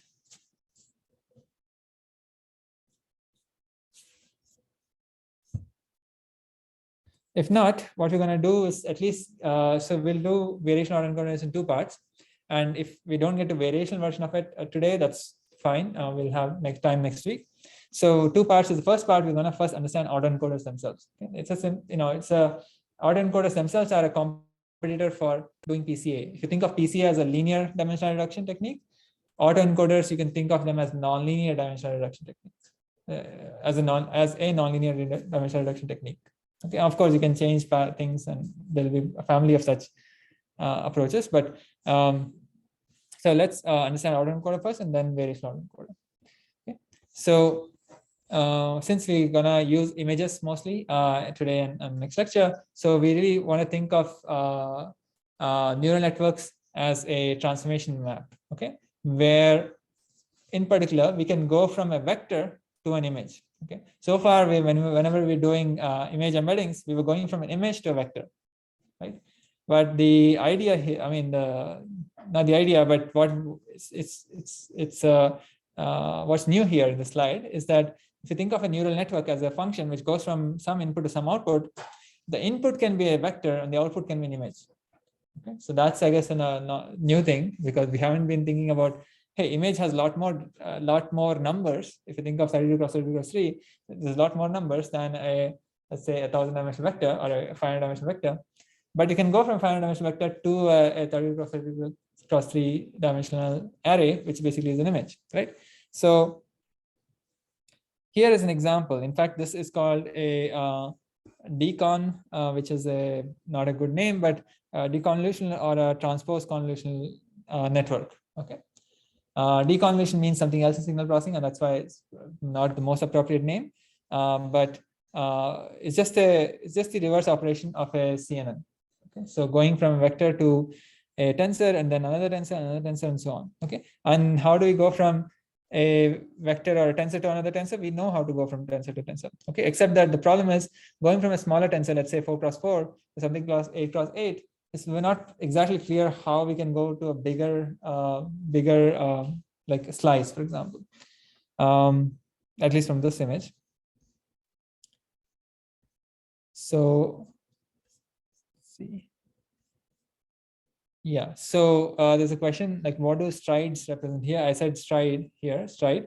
So these strides are exactly the same strides as what we saw in our CNN con layer. Okay, so these are like, how much should the filter move from one region to another. Okay, so was it 1 step, 2 step, and so on. Okay, there's a, yeah. So let's actually see how this works, at least through an illustration.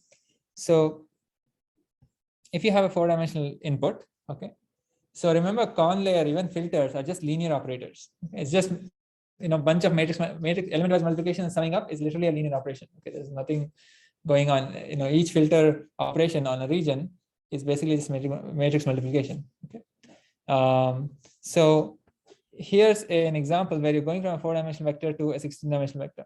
Okay, so how do I go from 4-dimensional vector to 16-dimensional vector? It's obvious, right? So we just need to have 16 rows and 4 columns, right? But what's interesting is here, if I zoom in, you can see that this matrix is not a matrix with random, completely unrelated entries. There are some entries which are related. So W00, W00, W00, W00 is being reused. Okay, so W00 entry, W00 just corresponds to some parameter. It's just being reused. So you can imagine. So there's a reuse of entries here, like on the diagonal side. Okay, and that's what is giving us going from 4 to 16-dimensional vector here. Okay, so and so what does this transformation correspond to? We did not see this type of an expression when we went from a tensor to a tensor, where the filter operation does exactly what we are seeing here. Okay, so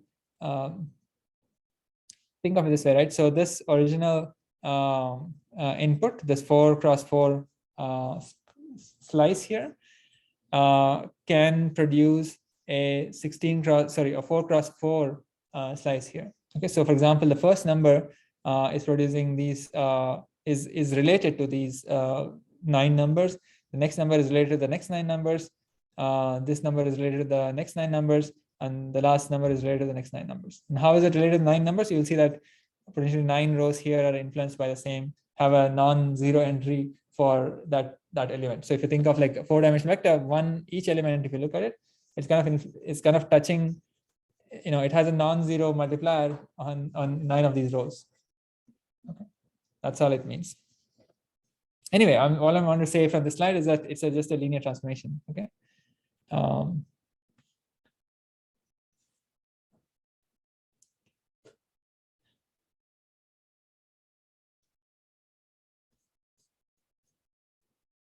Yeah.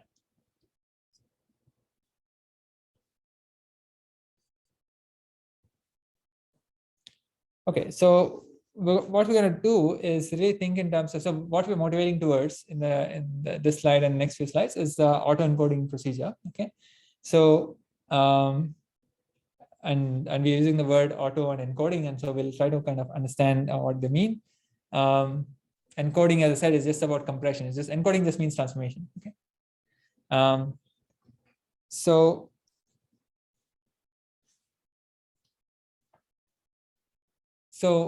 let's imagine encoding like a single image. Okay, so encoding, yeah, basically single image or single vector. Which, what do I mean by that? For example, let's say my input to this deconv or transpose convolutional part is all ones. Okay, so for example, it's all ones.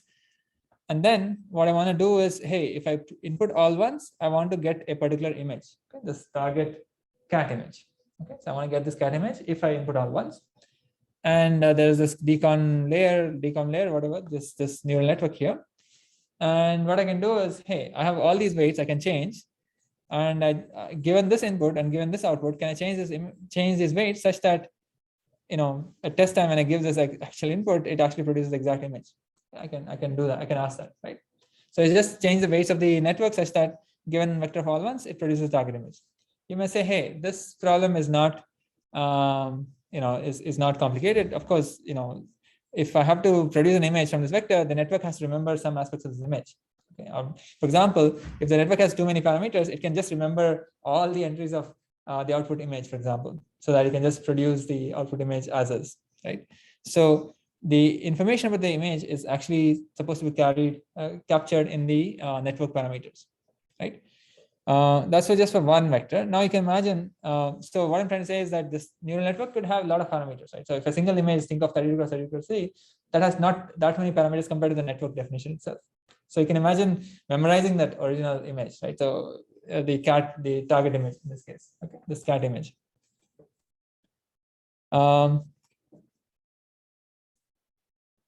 Yeah, so what we want to do now is just stretch that idea to saying, hey, we encoded the vector of, let's say, all ones to this cat image. Now, what if I give a vector of something else, like ones and zeros, some bunch of ones and zeros? That should, I want to impose that should also encode to some other image. Okay. Now I have a collection of such things. So where I start with vectors and I want to produce images. Okay. All that, I want to encode each one of them perfect, really well. Okay. But I have the same thing, which is the same network should encode all of these really well. And so that now I'm constraining the problem. Okay. So now I'm constraining the problem. So think of the right hand side here, which is that I have this green vectors from which I want to go to images. Okay. And these green vectors are codes. And this decoding process, we are just saying that there could be multiple images. For all of them, there will be codes. And for each code, I want to decode the right image. Okay. And but where do these codes come from? I don't have access to them. So what I'm going to do is just tack on a typical CNN model, like CNN that we've seen in lecture 2 or 3, and say, hey, going from image to this vector, I'm going to just use the regular CNN network. Okay, so I don't have the codes themselves, so but I do have the original images. Right? I have the original images, the target images, which are the same as the original images. I just don't have the codes themselves, but I want to learn the parameters, for example, of the decoder as well as the encoder now, such that I can go from the original image to this code to a reconstruction, and hopefully the reconstruction is as close to the target as possible. Okay. So the autoencoder is exactly the auto part, just saying I'm encoding myself. Auto is, I guess, for myself. Encoder is exactly this. So it's encoding, creating creating these codes using this, this reconstruction idea. Yeah. So do we learn the weights for the encoding part also here? Or? Yes. So what is it that prevents the decoder to become just the inverse of the encoder? Is it that there's no constraint? It could become inverse of encoder. Yeah. Which kind of is the point? It does not, right? We don't have the encoder here. Neither do we have the decoder parameters here. So in the previous slide, I was just illustrating that, hey, if you only had one image and one vector, and you want to say, hey, given this vector, I want to produce this image. There's a way to learn the parameters. Now I'm saying, hey, if I had another vector, another image, another vector, another image, now I have 10 vectors and 10 vector image pairs, I can still learn the parameters via just minimizing some sort of a loss between, given this vector, I should always produce the appropriate image, right? the same idea. I'm just saying that now we don't have the codes themselves. So let's say, but we do have the images. Let's actually tack on this encoder part so that from images we go through this encoder and get these codes, which a priori I'm not setting to be ones or zeros or whatever. And then I also want to decode. So is that clear? Now your question is, hey, if I have no constraint on encoder and no constraint on decoder, why can't decoder have exactly the same parameters as encoder? We're not a priori imposing that constraint. Okay, it may result in same numbers. Okay, in fact, it's not the case, but at this point, let's say if you think that maybe they should result in the same numbers, it's they could. Yeah. Any questions? So what we're trying to do is just create. So remember, the larger picture is we want to create embeddings. Okay, embeddings in an unsupervised way of images. Okay, this is very different from the embeddings of images that we got where we're doing classification, like ImageNet, whatever, right? So what are the values of the middle layer? What are the values of the middle layer? Of these green things? Yeah, it's not really a layer, right? It's just a vector. Huh? Yeah. So what are the values? These values are exactly determined by once I encode. So if my encoder parameters are random, let's say initialize the weights, they're random numbers, each of the image will produce a random, potentially some arbitrary vector here. But but I want to learn the parameters of both sides such that whatever vector produced, once it's decoded, is going to produce a image which is as good as the original image. So there are no learning parameters for the image. It's unique to each image. Yes. This is really an embedding. Okay, so it's not learning parameters. It's the output of encoding process. Think of encoding and decoding networks as some functions. It's like you're applying the function, getting a vector, applying the inverse of the function. It's not exactly inverse, but yeah, you can call it inverse of the function, and you're getting the original, or trying to get the original image. Okay. But whether the weights are exactly related to each other or not is you cannot say it at this point. Okay, so what is the objective? So I think I showed you that, hey, we can encode a single vector and image pair, or we can encode multiple vectors and image pairs. If you don't even have those vectors, you can just tack on an encoder side and say, hey, image to some arbitrary vector and then the image. So that basically, you put them all together, it's called an autoencoder. And what is the objective? The objective is to really capture the information in the training data, capture prominent information in the training data. Okay, it's very similar to capturing patterns in data. So it's unsupervised approach. The latent variable is called a code or an encoding. Okay, or sorry, a code or an embedding. And what you typically do is really you want to capture information in training data, but you don't want to retain the whole training data. So you have to, you are trying to basically compress. Okay, so you're trying to say, hey, let's say there are 100 CAD images and maybe 100 CAD images that I want to auto encode. You're basically trying to find what are the prominent characteristics of all these 100 CAD images so that I can reconstruct all these 100 CAD images from this low dimension vectors. Okay, so it's basically really compression. Okay, typically you keep the dimensionality of z much smaller than the input x. So if you think of x as a vector, then z is generally like smaller than x.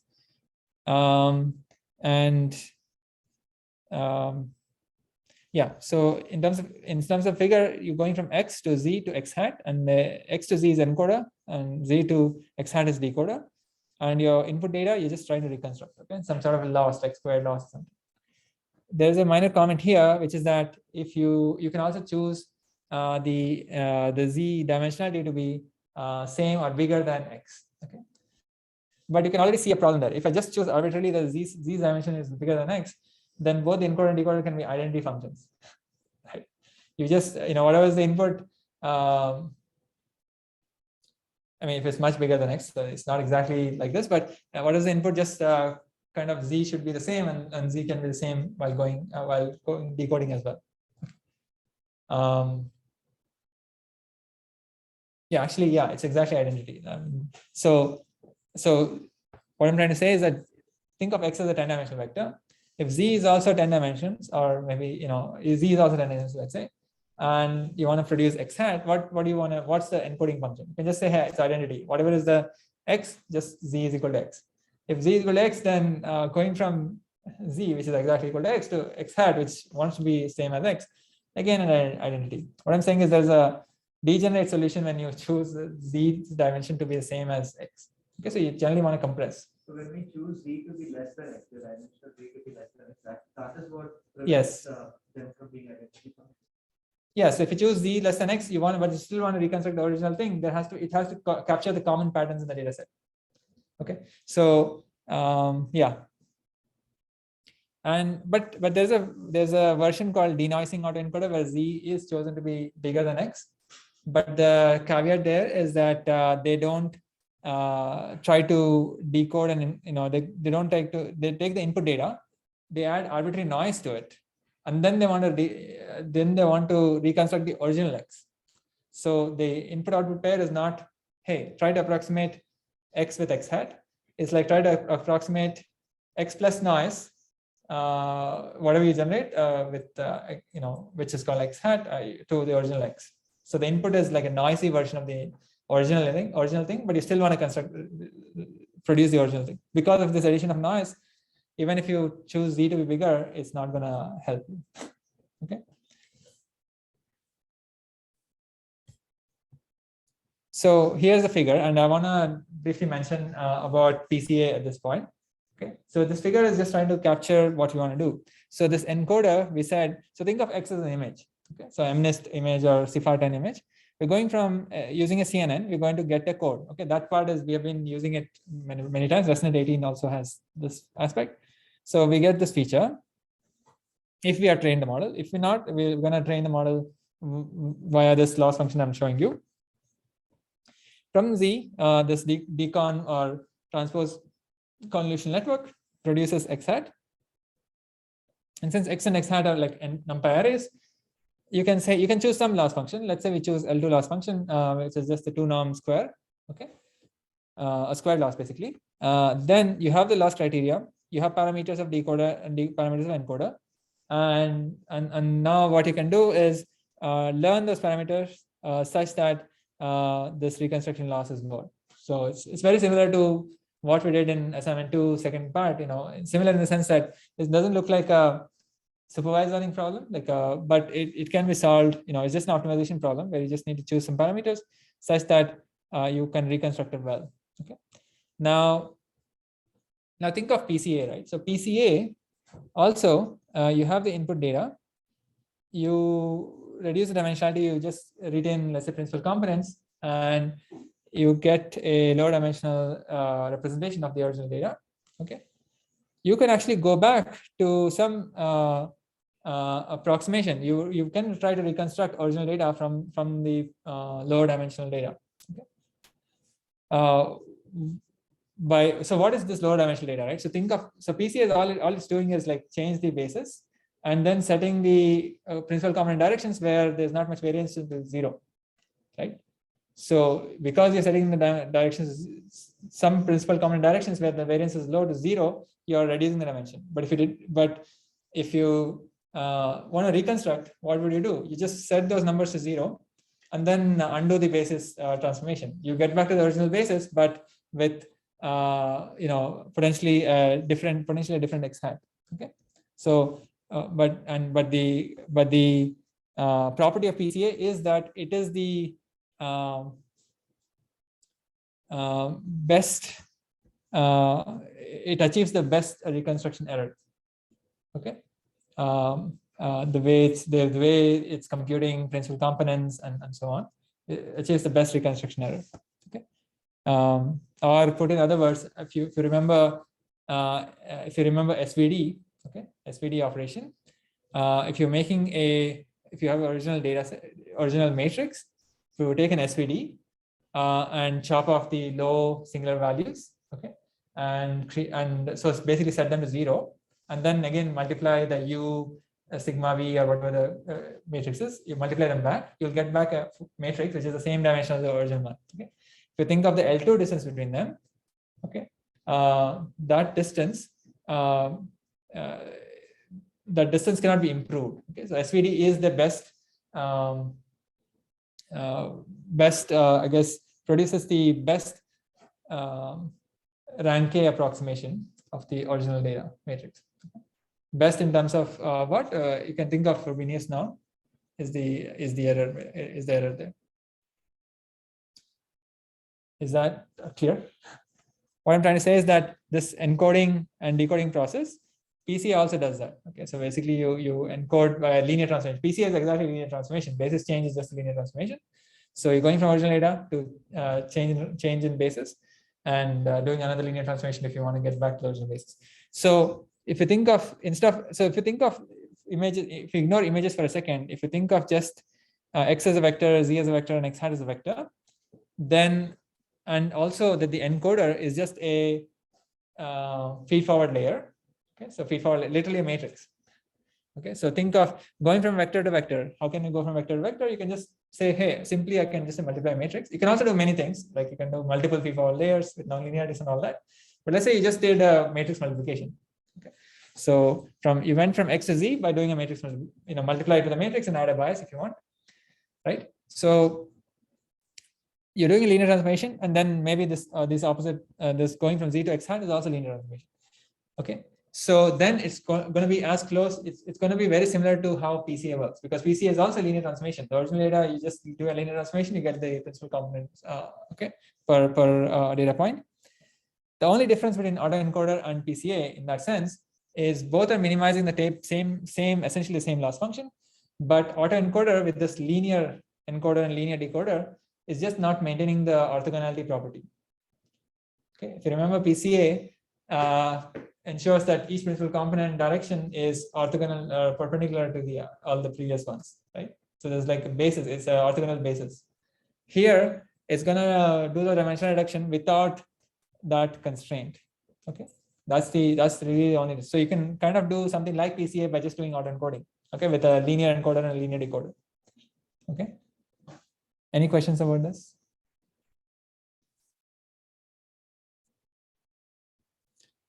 Okay, so I guess I mentioned that earlier without this looking at the slide. I think there's a last point which is kind of not seen in the projection there, is that we cannot generate new samples here. So all we're doing is just compression. So given exactly, let's say 100 examples, 100 images, we can embed them. We can kind of create a low dimensional embedding of these images. And what are we trying to, why can we get these embeddings? Because it's basically trying to exploit, hey, what is the commonality among these images that I can retain so that I can reconstruct better? That's all. We're just trying to get the common patterns in the data set, right? So captures meaningful variations in the data. Autoencoder, as I said, because it's basically trying to reconstruct the original data. Okay. So any questions about this?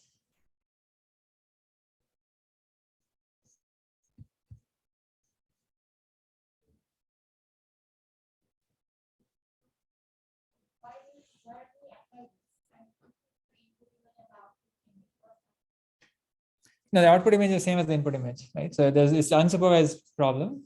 It's exactly the same thing as dimensional reduction. Embedding is, so let's say you did not have these pre-trained embeddings from ResNet 18 or something, right? To be used in assignment 2. Let's say you're working on medical images, right? So the question is, like, do you need to work on that space of like really large images, or can you just work at the level of these Z vectors, these embeddings? Okay. So if you have those medical images, you can always compress them down to something like Z. Yeah, it's just compression. So if you think of, if you come from an electrical engineering background, it's just trying to reduce, it's like doing a zip operation, if you want to crudely say it that way. But yeah. So we're just trying to create feature vectors in an unsupervised way. So if you ever need to create feature vectors in an unsupervised way, in the sense that, let's say you had a tabular data problem, okay, and you have like 1,000 features, right? What would you do? You generally do Pca, right? To kind of say, I don't want all these 1,000 features. Some of them are probably irrelevant, and so on. You can do the same by just replacing the Pca step with an autoencoder step. So if you do autoencoders, you'll get these Z's for each data point, such that the Z's, you can choose how many dimensions you want to have. Z could be 10 dimensional or 20 dimensional and so on. Yeah, you're just doing compression. And so with analogy with images was that ResNet 18 was actually trained on some ImageNet data, a classification task to get these embeddings. Here we are saying, hey, forget about classification. Even if I don't have labels, I can still create embeddings of images. Okay, vector representations of images, which are like smaller, smaller dimensional, maybe vectors instead of the original images. And those vectors can be useful for classification or whatever downstream operation you want to do. Yeah. Okay, so what is the time?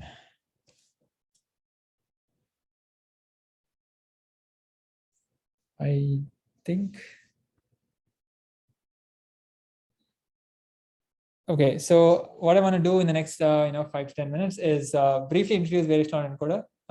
Not and we'll look at the details of the maximizing likelihood step next class. Okay, so again, just to set a context, what we're doing for this lecture, or at least a goal for today, was to understand how variational autoencoder produces an object from which you can sample. Okay, produces an object from which you can sample natural looking images. Okay, that was the holy grail in our context. And for that, we first talked about autoencoders, which is just literally just creating feature vectors in an unsupervised way. Okay, or basically doing compression.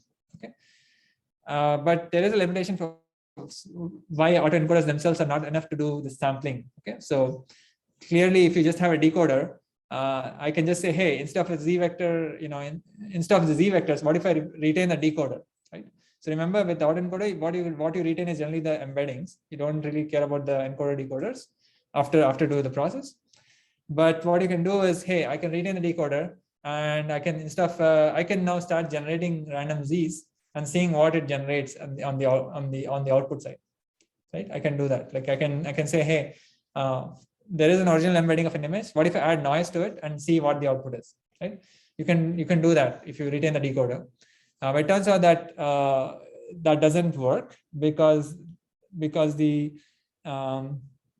autoencoder doesn't have some, while training the autoencoder, there was nothing which kind of expected it to be generalizable, that hey, slightly different z should produce a slightly different image. There's no such constraint as such. Okay, so that's why there's a need for different architecture for creating our sampler, or thing from which we can sample natural looking images, which is variational autoencoder. Basically, it helps you generalize. Okay, so that if the z's are slightly changed, you get a slightly changed image. For example, maybe higher higher color, or contrast or something like that. Or so it's a probabilistic extension of autoencoding. So basically, the idea is now when I say probabilistic extension, we're now trying to impose distributions onto interpreting, hey, z, if z is a random, we're going to say, hey, z is a random variable, x is a random variable. So we're going to define random variables now. Okay, so the idea is to make z a random variable. Okay, and in particular, we want to impose that z is a Gaussian random variable.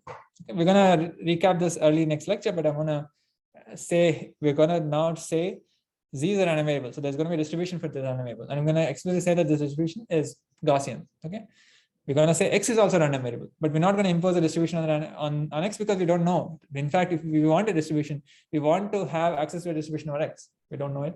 Okay.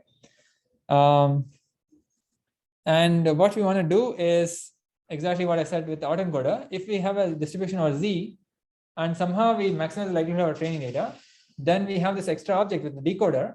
So we have distribution over z and a decoder, which means that the transformed random variable, derived random variable x, which is just a transformation of the z, hopefully has a distribution which is like the distribution over images. And so we can sample from x by saying, hey, sample from z, pass it through this transformation, this decoder, and then you basically get a sample from x. Okay, so that's what we're trying to do. And so there are two changes needed, certainly, because now we are talking about distribution. So we have to change the loss function. It cannot just be construction. There has to be some like likelihood type of a loss function, and there has to be some change in architecture because there is no randomness in this architecture. It's like given in the previous autoencode architecture, there was literally just go down and go up, right? So encode and then decode. But we want to kind of make z random variable. So we'll have to slightly change the architecture. Okay, so let me briefly comment on the loss.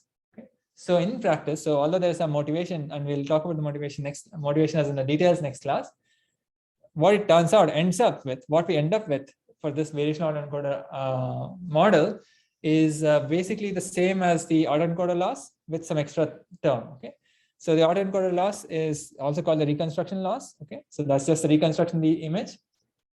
But we'll also have a loss which talks about how far from Gaussian is the distribution that we obtain from the encoder is. So what happens is, remember, there's an encoder side which given x produces z. So you can imagine going from x to z, you're basically getting a derived distribution over z, but you want that derived distribution of z to be as close to what we desire, our Gaussian distribution of z, or Gaussian distribution over z. Okay, so that difference, that's called a latent loss, because z itself is not a observed thing. I mean, we only have training data of images. It's not, z is something that we are constructing as a part of this model, right? And so the distance measure we're going to use, or some loss measure we're going to use, is called KL divergence. Okay, I'm going to define the KL divergence in a second. Actually, what's the time right now? Okay. Yeah. So we'll look at the math next lecture. Okay. So what I want to stop at is just the architecture diagram. Okay, basically this diagram. So what changed from before is exactly, so most of the things are the same. Okay, so there's an image, there's an encoder, it's exactly the same encoder. Okay, same CNN model left side, and same decon or whatever transpose convolutional model or bunch of layers on the right side, and reconstruction. But what changed is the center part. Okay, remember we wanted to make z a random variable. So what the encoder is now doing is not producing z itself. Okay, what the encoder is producing is actually the mean and variance of the distribution from which I can sample a z. Okay, so the forward pass. Okay, forget about train. Yeah. Even let's talk about training, right? So image, encode it. The encoder produces a mean and a variance from which we sample a z, and the z is then passed to the decoder. Actually, decoder itself, here I'm just showing z code is directly producing an image. Decoder also produces a mean and variance from which you can sample an image. Okay, so we are adding these extra, this what is called a extra sampling step in between. Okay, so you have to sample a number from a distribution which has a mean and a variance. Okay, basically this distribution, because of the mean and variance, you can think of as a Gaussian distribution, basically. Okay, so that's the architectural change. But we're going to talk about the underlying, maximizing likelihood aspect to it, because this is just as I said, this is just a probabilistic model. Probabilistic model means it has a bunch of random variables. What are the random variables? Just x and z. There are only two random variables. Okay. What we want eventually is a distribution over x. Okay. What we have is trained data, samples from x, but we have this extra z so that we can we can have this decoder network and access to a source of randomness, which is z, which hopefully we are setting it to be a Gaussian distribution, so that eventually whenever we've trained all this, we can draw a sample from a Gaussian, pass it through the decoder, we get a potentially an image. Okay, that's what we want. Remember from our original template. So what I'm going to do is not skip all this. It's actually needed, but I want to define some quantities which I think you should try to look up if possible during the before the next session, which is what is entropy. Okay, entropy is a measure of how much uncertainty is there in a random variable. Okay, so entropy is just negative sum of the probability of x times log of probability of x. Okay, so think of x as a uniform random variable. Uniform random variable. Let's keep it discrete for now. So uniform random variable, this entropy value corresponds to, if let's say the uniform random variable over 10 values, then this entropy will be like 10. Okay, sorry, log 10. Okay, log to the base 2, let's say. Okay, so entropy is highest when the random variable is like very has high variance, for example. Entropy is low when the random variable is like has high value on one support value and then almost zero everywhere else. Okay, so entropy is some sort of a sense of how spread out the random variables distribution is. And KL divergence is a function of is a function which takes two inputs, a distribution 1 and distribution 2. We're calling it P and Q here. And it's not exactly a distance function. It's not symmetric, but it is a measure of dissimilarity between distributions. Okay. It's again, the formula is very similar to the reason why I introduced entropy is because the formula looks very similar. It's just the sum of probability of x times the log of probability of x divided by probability of probability of p of x divided by q of x. Okay, these p of x and q of x are two distributions. Okay, so KL divergence again, if p and q are the same, then you can see log of 1 by 1, log of 1 is 0 for any base, and so this is 0. And KL divergence for any other choice will be positive. Okay, so there is notion of dissimilarity, and we'll, hopefully during between the week you can look up this definition, so that next time we'll reintroduce this and go back to the architecture and laws again, and talk about how this whole variational autoencoder is set up and how is it trained and what does it produce. Okay. So this dissimilarity is not symmetric, right? Yeah, it's not symmetric. Yeah, it's not a distance measure. Distance, but if you look at some undergrad calculus or real analysis class, then distance is a measure which is symmetric. Yeah, it's not symmetric. You can make it symmetric by saying, hey, I want to KL, so what is called symmetric KL divergence, which is just the sum of KL between P and Q plus KL between Q and P. Then it will be symmetric, for example. Yeah. Okay, so let's break for today. If you have questions, you can ask me.